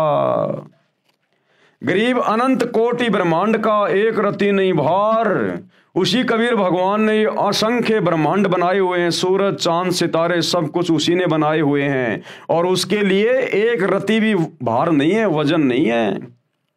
उस परमात्मा ने जो ये सृष्टि रची है, इतने बड़े बड़े ब्रह्मांड बना दिए जिनके वजन की कोई काउंटिंग नहीं है, लेकिन उस परमात्मा के लिए रत्ती भर भी वजन नहीं है, रत्ती भर भी वजन। गरीब अनंत कोटि ब्रह्मांड का एक रत्ती नहीं भार, और सतगुरु पुरुष कबीर है कुल के सृजनहार। एकमात्र सतगुरु, सच्चा गुरु, सच्चा ज्ञान देने वाला वही कबीर परमात्मा है। अल्लाहु अकबर, अल्लाहु कबीर। कुल के सृजनहार, पूरे कुल का यानी पूरी सृष्टि का एकमात्र रचने वाला सृजनहार वही है। संत दादू दास जी महाराज को भी परमात्मा जिंदा बाबा के रूप में मिले थे। श्री दादू जी 7 वर्ष की आयु के थे। श्री दादू जी मुसलमान धर्म में थे, ये तेली थे। इनको भी कबीर परमात्मा मिले थे राजस्थान के सांबर में, अजमेर के निकट। कुछ पुस्तकों में उस समय श्री दादू जी की आयु 11 वर्ष लिखी है। गांव से बाहर बच्चों में खेल रहे थे, परमात्मा उन्हें भी बाबा जिंदा के रूप में मिले थे, सतलोक लेकर गए थे। दादू जी भी 3 दिन रात तक अचेत रहे, क्योंकि परमात्मा शरीर से आत्मा को निकाल कर ले गए थे। फिर सचेत हुए तो परमात्मा कबीर जी की महिमा बताने लगे, और क्या कहा, जिन मोको निज नाम दिया, यानी जिस जिंदा बाबा ने, जिस कबीर जी ने मुझे वो सतनाम दिया, सच्चा नाम दिया, सोए सतगुरु हमार, और दादू दूसरा कोई नहीं, वो कबीर सृजनहार। वही कबीर परमात्मा जिसने सारी सृष्टि को रचा है, उसी ने आकर मुझे यहां पर सच्चा ज्ञान दिया, सच्चा नाम दिया। जिन मोको निज नाम दिया, सोए सतगुरु हमार, और दादू दूसरा कोई नहीं, वो कबीर सृजनहार। दादू नाम कबीर की जय कोई लेवे ओट, यदि कोई उस कबीर परमात्मा का नाम लेकर उसकी शरण में आ जाता है, उसकी ओट में आ जाता है, जो कबीर भगवान वर्तमान में सतगुरु रामपाल जी के रूप में हैं। दादू नाम कबीर की जय कोई लेवे ओट, यानी शरण, अरे उनको कभू लागे नहीं काल बजर की चोट। इस काल की, शैतान की, उसको फिर कभी चोट नहीं लगेगी। ये शैतान फिर उसे कभी दुखी नहीं कर सकता, जन्म मरण में नहीं डाल सकता, गधा कुत्ता नहीं बना सकता। जो एक बार इस कबीर अल्लाह की शरण में आ जाता है, फिर काल की दाढ़ नहीं गलेगी। संत गरीबदास जी ने कहा है, गरीब दादू को सतगुरु मिले, दही पान की पीक, और बूढ़ा बाबा जिसे कहे या दादू की नहीं सीख। गरीब दादू के सिर पर सदा अदली असल कबीर, टक्कर मारी जद मिले फिर सांबर के तीर। संत धर्मदास जी बांधवगढ़ वाले को मिले, यही कबीर भगवान जिंदा बाबा के रूप में आदरणीय धर्मदास जी को बांधवगढ़ वाले को यही कबीर परमात्मा मिले थे जब वो मथुरा में गए हुए थे घूमने के लिए। वो श्री विष्णु जी के पुजारी थे धर्मदास जी, जिन्होंने कबीर सागर लिखा। फिर इस कबीर परमात्मा ने 650 साल पहले जब ये जुलाहा जाति में बनारस के काशी में कबीर दास नाम से आए हुए थे, 120 साल तक परमात्मा ने लीला की, अपना ज्ञान दिया, असंख्य चमत्कार दिए। उसके बाद परमात्मा ने धर्मदास जी के माध्यम से वो 1800 पेज का कबीर सागर लिखवाया, कबीर वाणियां। वे हैं वो धर्मदास जी। संत धर्मदास जी बांधवगढ़ वाले को मिले। महात्मा धर्मदास जी का जन्म पवित्र हिंदू धर्म में गांव बांधवगढ़ मध्य प्रदेश भारत में हुआ था। गुरु जी के आदेश अनुसार यानी कबीर परमात्मा के मिलने से पहले धर्मदास जी ने एक रूपदास नाम का एक वैष्णव संप्रदाय का गुरु बना रखा था। आधी अधूरी भक्ति थी उसके पास में, तो उसने धर्मदास जी को कह रखा था कि आप ऐसे ऐसे तीर्थों की यात्रा किया करो, ऐसे ऐसे दान धर्म किया करो। तो अपने गुरु के आदेश अनुसार धर्मदास जी, जो कि बहुत बड़े सेठ थे, अरबोंपति थे, वो अपने गुरु जी के आदेश से 68 तीर्थों की यात्रा पर घर से निकले हुए थे और मथुरा में गए हुए थे। गुरु जी के आदेश अनुसार तीर्थों का भ्रमण करते हुए धर्मदास जी मथुरा में पहुंचे तो समर्थ परमात्मा, कादिर खुदा, ये कबीर भगवान जिंदा महात्मा के रूप में मिले थे। धर्मदास जी को भी परमात्मा यानी अल्लाह कबीर सतलोक लेकर गए थे और धर्मदास जी को भी परमात्मा सतलोक लेकर गए थे। 3 दिन रात तक धर्मदास जी भी श्री नानक देव जी की तरह परमात्मा के साथ आकाश मंडल में यानी सतलोक में रहे। आकाश में ज्योति निरंजन के लोक 21 ब्रह्मांडों की व्यवस्था दिखाई। धर्मदास जी को जब परमात्मा ऊपर लेकर गए तो ये ज्योति निरंजन, ये काल सूक्ष्म वेद में 5वें वेद में कबीर सागर में इसको ज्योति निरंजन कहा जाता है। ये काल, ये शैतान इसी का नाम है। क्षर पुरुष ब्रह्म इसी को कहते हैं। इसके 5-6 नाम हैं इसके। तो जब धर्मदास जी को परमात्मा लेकर गए, उसके शरीर से आत्मा को निकालकर, पीछे उनका शरीर चल रहा था, हार्ट बीट उनकी चल रही थी। वो तो परमात्मा सक्षम है, कुछ भी कर सकता है। वो परमात्मा ने वो इसलिए उसकी धड़कनें वो चलाई ताकि घर वाले उसके शरीर को फूंक ना दे, नष्ट ना कर दें। तो परमात्मा ने शरीर की धड़कनें भी जारी रखी और आत्मा को निकाल कर अपने साथ ले गए।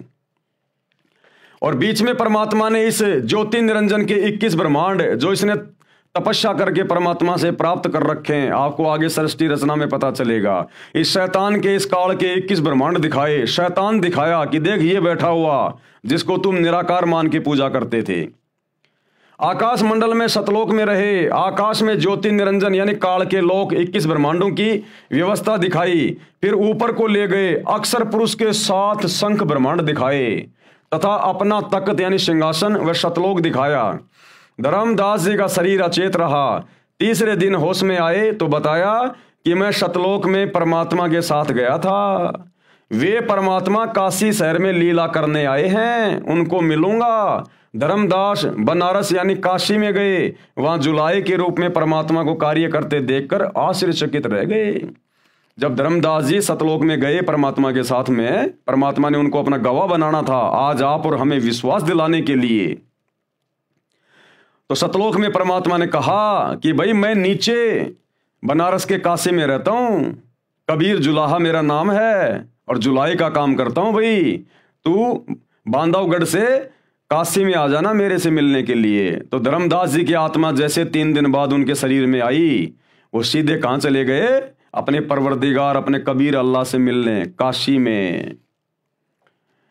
वहां जुलाए के रूप में परमात्मा कबीर को कार्य करते देखकर आश्चर्यचकित रह गए, चरणों में गिर गए तथा यथार्थ भक्ति मार्ग प्राप्त करके कल्याण कराया कि हे कबीर भगवान, हे परमात्मा, सारी सृष्टि के परवरदिगार, ये परमात्मा आप सारी सृष्टि को रचने वाले और काशी में गरीब जुलाहे के रूप में आप लीला कर रहे हो। धर्मदास के आश्चर्य का ठिकाना नहीं रहा। भाई और बहनों, ये समर्थ परमात्मा है, ये ऐसी लीला करता है, इसको हर कोई जान नहीं पाता। ये शैतान भी धोखे में रहता है जब ये परमात्मा संत रूप में धरती पे आता है। इसलिए ये कबीर भगवान, इसको कोई पहचान नहीं सकता। ये जिन जिन आत्माओं पे दया करेगा, रजा करेगा, वही आत्माएं इनको पहचान सकती हैं, इनके सत्संग सुन सकती हैं। ये जो पुस्तकें जो आपको दिखाई जा रही है, वीडियो बनाए जा रहे हैं, गुरुदेव ने लाखों की संख्या में जो सत्संग कर दिए, भले पूरी दुनिया पढ़ो, पूरी दुनिया सुनो, लेकिन उनकी शरण में वही आएगा जिसके ऊपर उनकी खुद की रजा होगी, उनकी मर्जी होगी। इसलिए सौभाग्य होगा उन हिंदू, मुस्लिम, सिख, ईसाई भाई बहनों का जो गुरुदेव के सत्संग सुनकर या हमारे जैसे उनके कुत्ते जो भौंक रहे हैं उनकी महिमा में आप लोगों को जगा रहे हैं, इन पुस्तकों को देखकर पढ़कर यदि कोई उनके सत्संग सुनना शुरू कर दे और समझ में आ जाए और अपने परिवरदिगार पर ईमान लेके आ जाए, उनसे उपदेश लेके भक्ति शुरू कर दे, तो उसका कल्याण संभव है। वरना यहाँ आप चाहे कितने बड़े मुल्ला मौलवी हैं, चाहे ब्रह्मा विष्णु महेश क्यों ना है आप, ये ब्रह्मा विष्णु महेश भी जब इनकी भक्ति समाप्त होगी इनको इनके पदों से नीचे गिराया जाएगा। जिस प्रकार भारत देश का प्रधानमंत्री जब चुनाव हार जाता है तो प्रधानमंत्री के पद से नीचे गिरा दिया जाता है, फिर आम आदमी की तरह रहता है। इसी प्रकार ब्रह्मा विष्णु महेश इस पृथ्वी लोक पर भक्ति करके आज वो ब्रह्मा विष्णु महेश बने हुए हैं। जिस दिन उनकी भक्ति समाप्त उनको ये काल नरक में ठोकेगा, गधा कुत्ता सुअर बनाएगा, 84 में डालेगा। ये ऐसे दुर्गति करता है तो आप और हमारी 2 कोटि के जीवों की क्या औकात है जो भक्ति नहीं करी तो हमारे साथ में क्या होगा, विचार कर लेना इन बातों का। वहां जुलाहे के रूप में परमात्मा को कार्य करते देखकर आश्चर्यचकित रह गए, चरणों में गिर गए तथा यथार्थ भक्ति मार्ग प्राप्त करके कल्याण करवाया। हजरत मोहम्मद जी को भी परमात्मा मक्का में जिंदा महात्मा के रूप में मिले थे। यही कबीर परमात्मा जिंदा महात्मा के रूप में अपनी आत्माओं के लिए भटकता रहता है। और हजरत मोहम्मद जी को भी जब हजरत मोहम्मद जी मक्का गए हुए थे हज करने के लिए तो वहां पर मिले थे हजरत मोहम्मद जी को जिंदा बाबा के रूप में, और उनको वहीं सतलोक लेकर गए थे। उनको सब कुछ बताया, सब कुछ दिखाया, ज्ञान समझाया कि ऐ मोहम्मद तू तो शैतान की भक्ति में उलझा हुआ है, तू जन्म मरण के चक्कर से बाहर नहीं निकल सकता, गधा कुत्ता बनने से नहीं बच सकता, तू काल की शैतान की भक्ति कर रहा है। और जिंदा बाबा के रूप में कबीर जी ने हज करने गए हजरत मोहम्मद जी को पूरा ज्ञान बताया और अपने साथ जैसे नानक जी की आत्मा को ले गए और धर्मदास जी की आत्मा को लेकर गए, ऐसे ही हजरत मोहम्मद जी को परमात्मा सतलोक ले गए थे। सब कुछ दिखाया, शैतान दिखाया, सब कुछ दिखाया, लेकिन हजरत मोहम्मद जी ने उनकी बात को स्वीकार नहीं किया।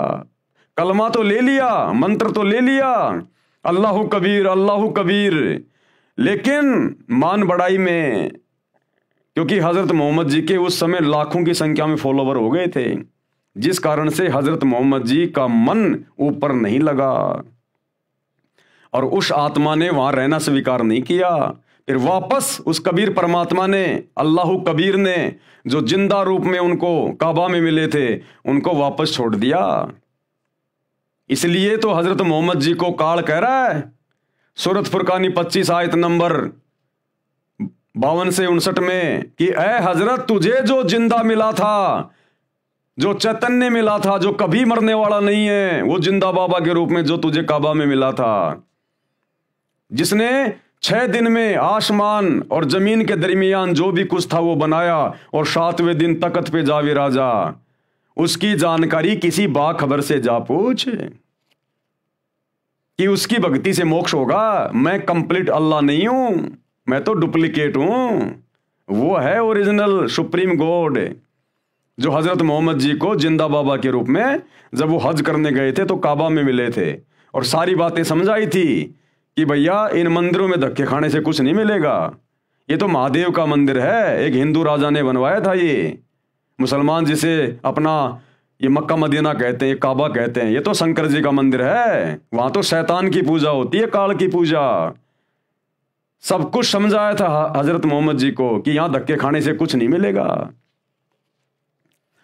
हजरत मोहम्मद जी को भी परमात्मा यानी वही कबीर परमेश्वर जो आज सतगुरु रामपाल जी के रूप में आए हुए हैं, मक्का में जिंदा महात्मा के रूप में मिले थे। जिस समय नबी मोहम्मद काबा मस्जिद में हज के लिए गए हुए थे तथा उनको अपने लोक में ले गए जो एक ब्रह्मांड में राजदूत भवन बना हुआ है, यानी इसी 21 ब्रह्मांड में कबीर परमात्मा ने अपना एक मिनी सतलोक बना रखा है। जिस प्रकार प्रत्येक देश में और हर एक देश का राजदूत भवन होता है, इसी प्रकार इस 21 ब्रह्मांड में शैतान के लोक में उस कबीर परमात्मा ने सूक्ष्म रूप में अपना एक मिनी सतलोक सचखंड बना रखा है। वहां लेके गए थे हजरत मोहम्मद जी को कि अगर ये भी मेरी बात मान जाएगा, मेरे ज्ञान को स्वीकार कर लेगा, तो फिर मैं इसको सही भक्ति देके फिर इसको सतलोक भी ले जाऊंगा, लेकिन वो नहीं रहे वहां। परमात्मा कबीर जी ने हजरत मोहम्मद जी को समझाया तथा अपना ज्ञान सुनाया, परंतु हजरत मोहम्मद जी ने परमात्मा के ज्ञान को नहीं स्वीकारा और ना सतलोक में रहने की इच्छा व्यक्त की। इसलिए हजरत मोहम्मद को वापस शरीर में भेज दिया।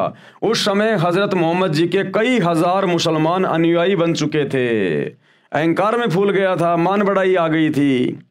उनकी महिमा संसार में पूरी गति से फैल रही थी और कुरान के ज्ञान को सर्वोत्तम मान रहे थे। संत गरीबदास जी ने बताया कि कबीर परमेश्वर जी मोहम्मद साहिब जी को ऊपर लोक में ले गए, परंतु वहां नहीं रहा। गरीबदास जी ने कहा है कि कबीर परमेश्वर जी ने बताया है, हम मोहम्मद को सतलोक दीप ले गयो और इच्छा रूपी वहां नहीं रहो, यानी वहां हजरत मोहम्मद जी नहीं रहे। और रोजा बंग नमाज दई रे, बिस्मिल की नहीं बात कही रे। जब कबीर परमात्मा हजरत मोहम्मद जी को ऊपर ले गए अपने मिनी सतलोक में, तो कबीर परमात्मा कह रहे हैं कि मैंने हजरत मोहम्मद जी को बिस्मिल करने की बात नहीं कही, बिस्मिल का आदेश नहीं दिया, मांस खाने का आदेश नहीं दिया। क्या आदेश दिया था इस कबीर परमात्मा ने हजरत मोहम्मद जी को? रोजा बंग और नमाज दई रे, ये करने के लिए कहा था मैंने। बिस्मिल की नहीं बात कही रे, मांस खाने का आदेश नहीं दिया। मारी गऊ शब्द के तीरम। देखो भाई और बहनों, ये इतना दयालु भगवान है। शैतान ने तो कुछ देना ही नहीं था हजरत मोहम्मद को, खाली उल्टा ज्ञान देना था। ये रोजा बंग और नमाज का आदेश भी इसी कबीर परमात्मा सतगुरु रामपाल जी ने हजरत मोहम्मद जी को 1400 साल पहले दिया था, क्योंकि मालिक को पता था कि अभी इनको धर्म से जोड़ के रखना है। जब तक ये वर्तमान का समय नहीं आना था, ये वर्तमान का कलयुग की पिछली पीढ़ी का समय, ये मोक्ष मार्ग है, तो 1400 साल पहले हजरत मोहम्मद जी क्या करते? ये शैतान तो सबको नास्तिक बना देता, भक्ति और भगवान से कोसों दूर कर देता। ये तो भक्ति से धर्म का नामो निशान मिटा देता, धार्मिकता का। इसलिए कबीर परमात्मा मालिक को पता था कि ये शैतान इस आत्मा को भ्रमित करेगा और अपना जाल फैलाएगा, सबको नास्तिक बनाएगा। तो ये कबीर परमात्मा अल्लाह कबीर भी हजरत मोहम्मद जी को मिले जब वो हज करने गए थे मक्का में।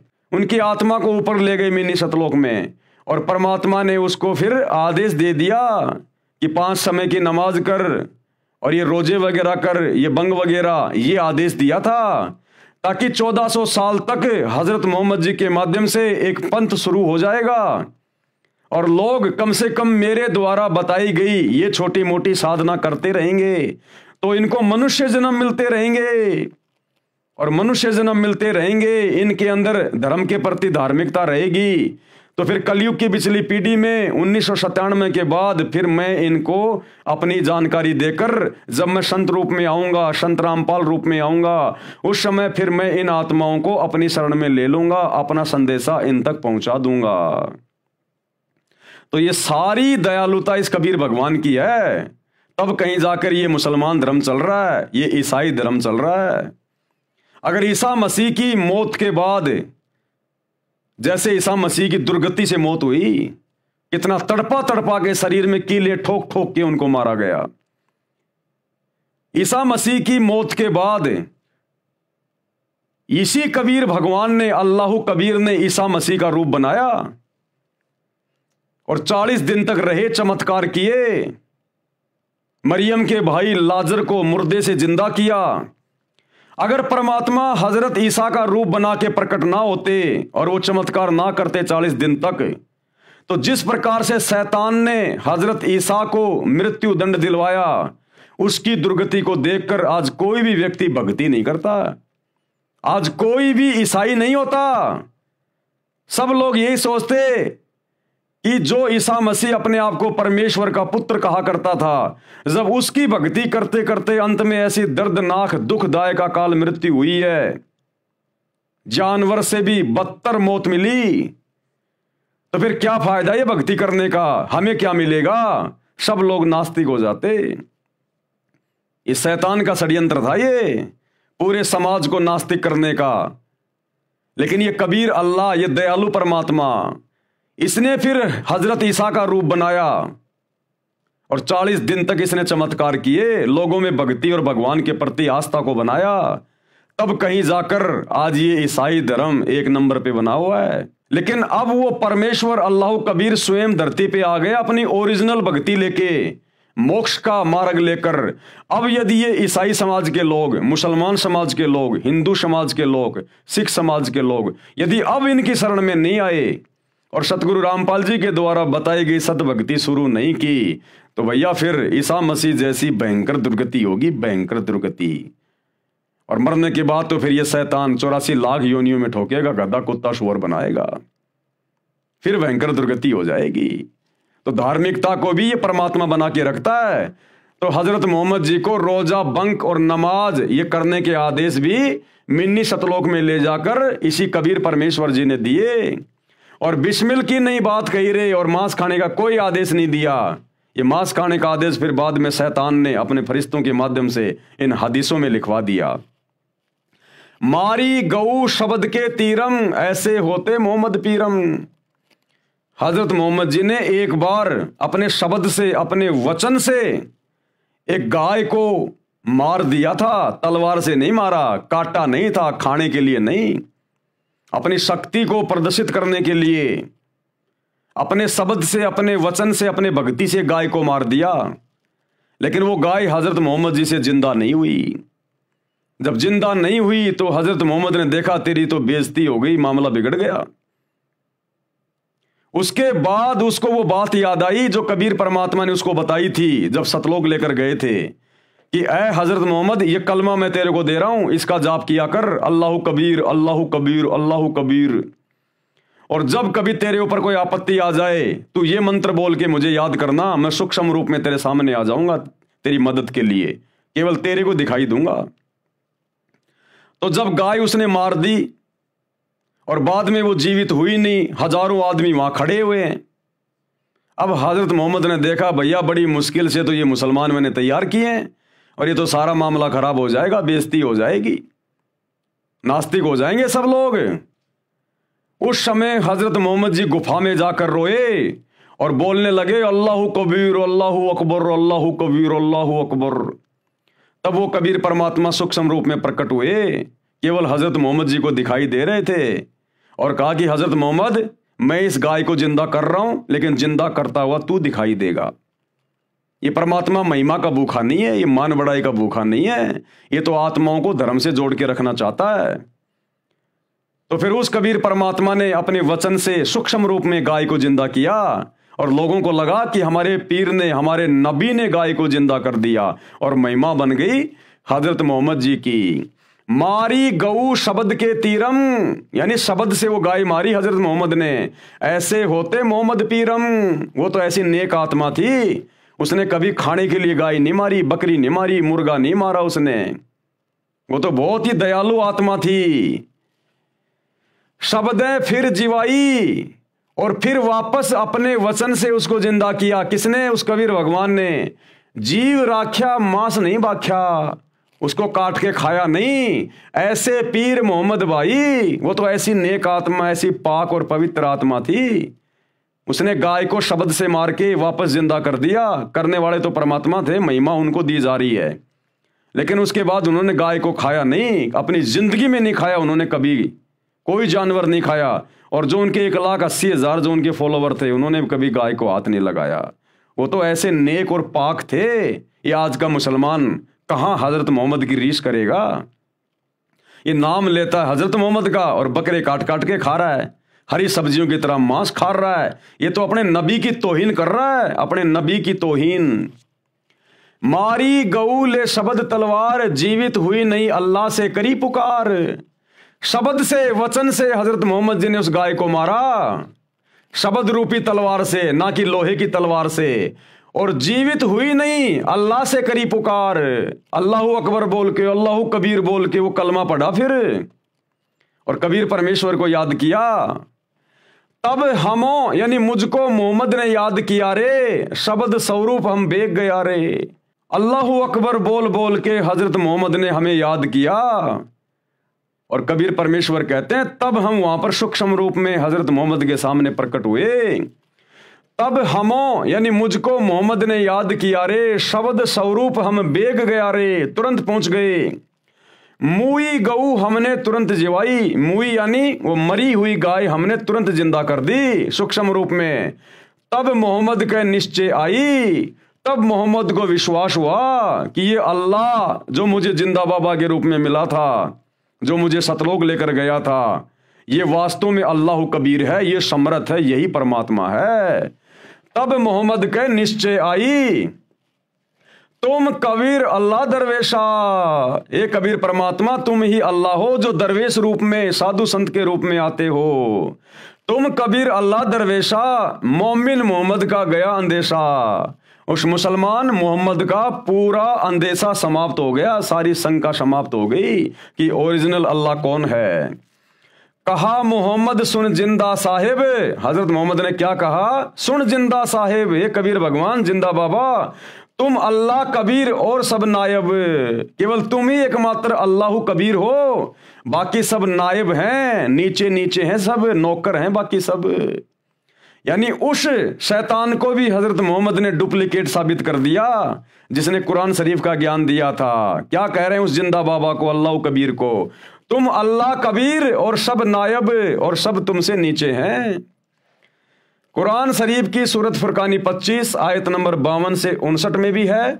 कुरान शरीफ के ज्ञानदाता को, कुरान शरीफ के ज्ञानदाता को यानी डुप्लीकेट अल्लाह को हजरत मोहम्मद तथा मुसलमान धर्म के सभी श्रद्धालु अपना खुदा मानते हैं, उसी को पूर्ण परमात्मा भी मानते हैं। इन 52 से 59 आयतों में कुरान ज्ञानदाता ने यानी उस शैतान ने कहा है कि ए पैगंबर हजरत मोहम्मद, जो कुरान की आयतों में मैंने तुझे जो ज्ञान दिया है, तू उस पर अडिग रहना, दृढ़ रहना।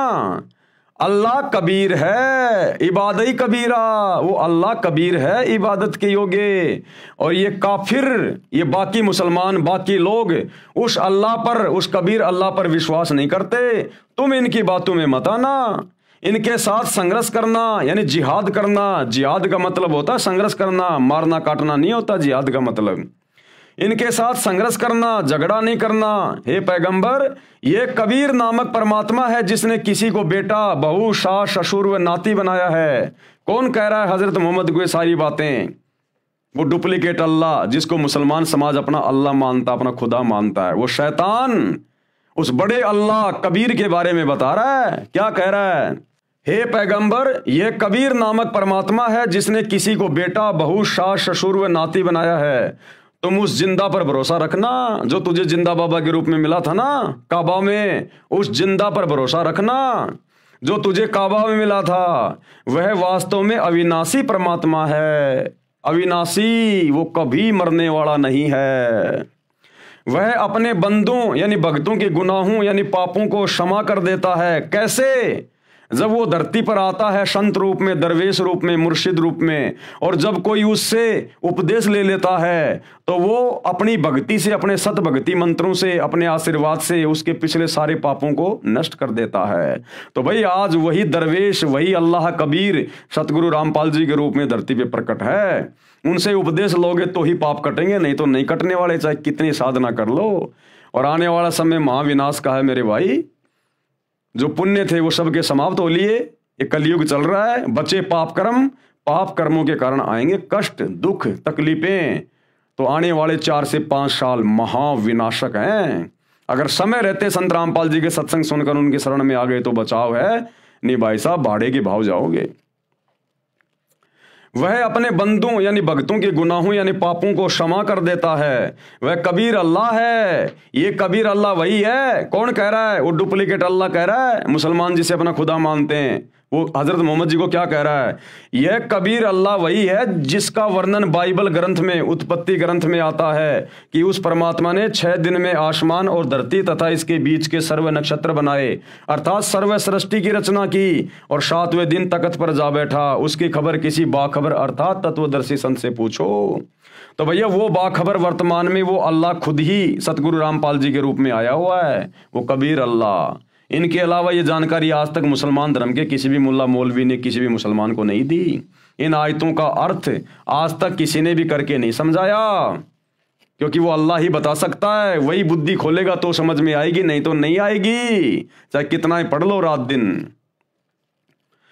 हजरत मोहम्मद जी मांस नहीं खाते थे। अब देखो ये प्रमाण दिए जा रहे हैं कि हजरत मोहम्मद जी मांस नहीं खाते थे। तो भाई और बहनों, आज के वीडियो में हम केवल इतना ही लेंगे, हम धीरे धीरे आगे बढ़ेंगे, क्योंकि ये बहुत ही पाक और पवित्र पुस्तक है। ये हम इसको प्यार प्रेम से पढ़ेंगे, हमने इसको समझना भी है, समय भी देना है, सतगुरु रामपाल जी के सत्संग भी सुनने हैं, और धीरे धीरे हम आगे बढ़ेंगे, तभी तो हमारी समझ में आएंगी ये बातें। अगर ये मौका हम चूक गए वर्तमान में, जिस समय खुद अल्लाह धरती पे संत रामपाल जी के रूप में प्रकट है, अगर ये मौका हम चूक गए, फिर करोड़ों युगों तक ये शैतान, ये काल हमें मनुष्य जन्म भी नहीं देगा, मनुष्य जन्म भी, क्योंकि फिर ये हमें 84 लाख योनियों में डाल देता है, और 84 लाख योनियां भोगने का समय करोड़ों युग बीत जाता, करोड़ों युग। ऐसी दुर्गति हो जाएगी हमारी। आज इंसान रूप में आदमी सुखी नहीं है, 24 घंटे काम धंधे की टेंशन, बच्चों की फीस की टेंशन, किसी को मकान बनाने की टेंशन, किसी को धंधे की टेंशन, कोई हॉस्पिटल में है, कोई बीमार है, कोई कैंसर है, कोई एड्स है, दुनिया भर का कोई दुख उठा रहा है। अरे मनुष्य जन्म पाके, जो 84 लाख योनियों में सर्वश्रेष्ठ है, ये मनुष्य जन्म पाके आज कलयुग में इंसान सुखी नहीं है। 24 घंटे 20 प्रकार की टेंशन उसको घेरे रहती हैं, ना टाइम पे सोना, ना खाना, ना उठना, ना बैठना। सोचो जब 84 लाख योनियों में चले जाएंगे, गधे कुत्ते सूअर बनेंगे, बैल बनेंगे, ऊंट बनेंगे, मछली बनेंगे, छिपकली बनेंगे, समुद्र के जीव बनेंगे, रेंगने वाले जो है वो कीड़े बनेंगे, टट्टी में गोबर में कीड़े बन के अपना वो कर्म भोगेंगे। सोचो फिर कहां सुख होगा। इसलिए भाई और बहनों समझो, ये धर्म और जातियों की जंजीरें ये तोड़ो, और ये टूटेंगी सतगुरु रामपाल जी के सत्संग सुनने से, ज्ञान समझ में आने से, वैसे नहीं टूटने वाली ये शैतान का षड्यंत्र शैतान का बाप ही तोड़ सकता है। ये मुल्ला मौलवी नहीं तोड़ सकते, आचार्य शंकराचार्य नहीं तोड़ सकते। तो है मेरे मुसलमान भाइयों और सभी धर्मों के भाई बहनों, थोड़ी सी हिम्मत करो, हिम्मत, और सतगुरु रामपाल जी के सत्संग सुनना शुरू करो। मोबाइल सबकी जेब में है। अरे रात को सो जाते हो पड़े पड़े और भी कुछ देखते रहते हो फालतू की बातें। सतगुरु रामपाल जी की यूट्यूब पे सत्संग सुनो, सृष्टि रचना सुनो, मुसलमान धर्म में डॉक्टर जाकिर नाइक के साथ में उनकी डिबेट है वो सुनो। अरे देखो प्रमाण है। फालतू की वीडियो देखते रहते हो, शॉर्ट वीडियो, रील वगैरह, क्या मिलेगा तुम्हें? अश्लीलता आएगी तुम्हारे दिमाग में, तुम्हारे बच्चे बिगड़ेंगे, तुम्हारे विचार बिगड़ेंगे। अरे जैसा खाओगे अन्न वैसा होगा मन, जैसा पियोगे पानी वैसी होगी वाणी, और जैसी दृष्टि वैसी सृष्टि। तो जैसा देखोगे मोबाइल में गंदा, वैसा ही तुम्हारे विचार आएंगे, तुम्हारे पाप कर्म बढ़ेंगे।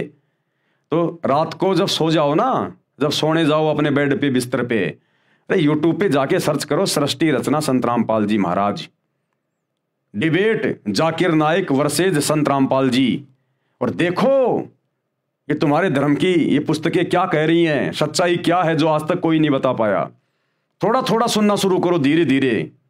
ये शैतान सुनने नहीं देगा, शैतान सुनने नहीं देगा, लेकिन मन में ये धारणा करके कि हे अल्लाह, सब लोग आपकी इतनी महिमा गा रहे हैं कि आज आप धरती पे आए हुए हो, यदि वास्तव में आप धरती पे आए हुए हो संत रामपाल जी के रूप में, तो शैतान से मेरी बंधन छुड़वाओ, इस दज्जाल से, इस शैतान से, इस काल से मुझे मुक्त करो कि मैं आपके सत्संग सुन सकूं, मेरे ऊपर रहम करो अरदास। फिर देखो तुम्हें समय देगा परमात्मा। इतनी अरदास करने मात्र से, और जिस दिन आप लोग उनके सत्संग सुनना शुरू कर देंगे, रोजाना अगर आधी घंटे भी सुनेंगे, भले कान में लीड लगा के सुनो, अगर कोई दूसरे मुसलमान से अगर आपको ये डर लगता है तो रात को सोते समय सुन लो।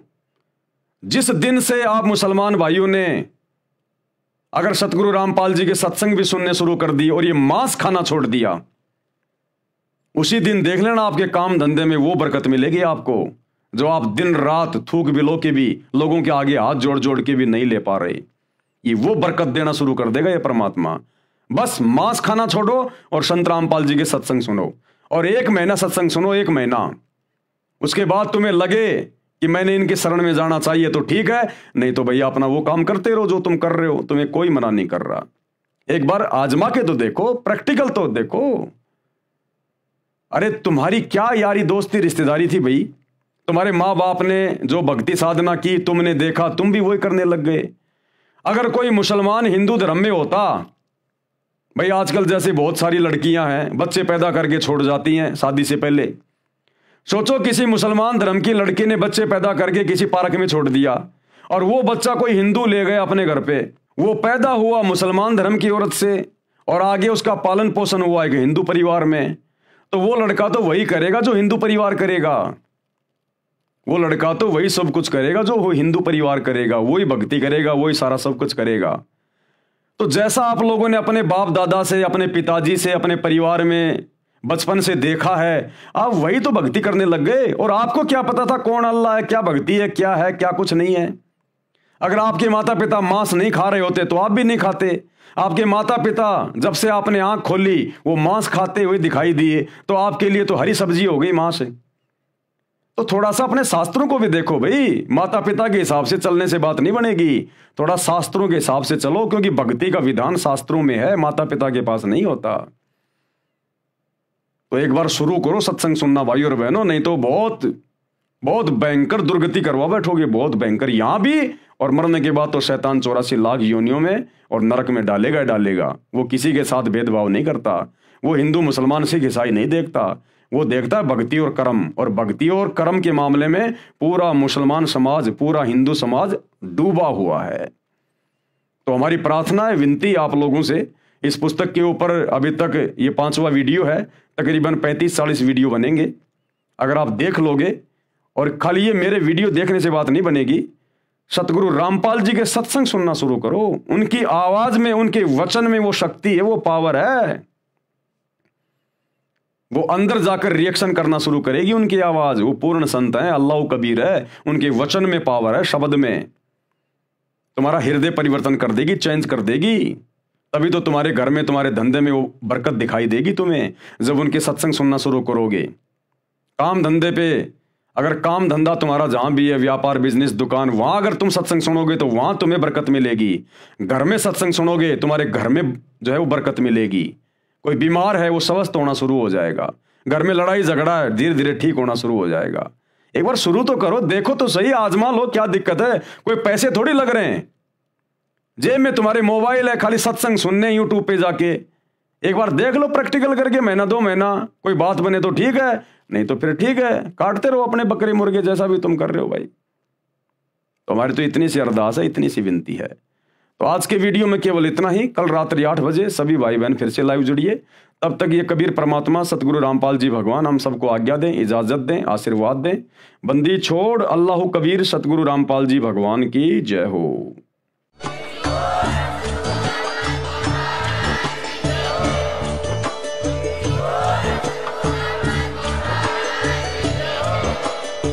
भाई जो गुरु बचन पे डट गे, कट गे फंद 84 के, कट गे फंद 84 के, कट गे फंद 84 के।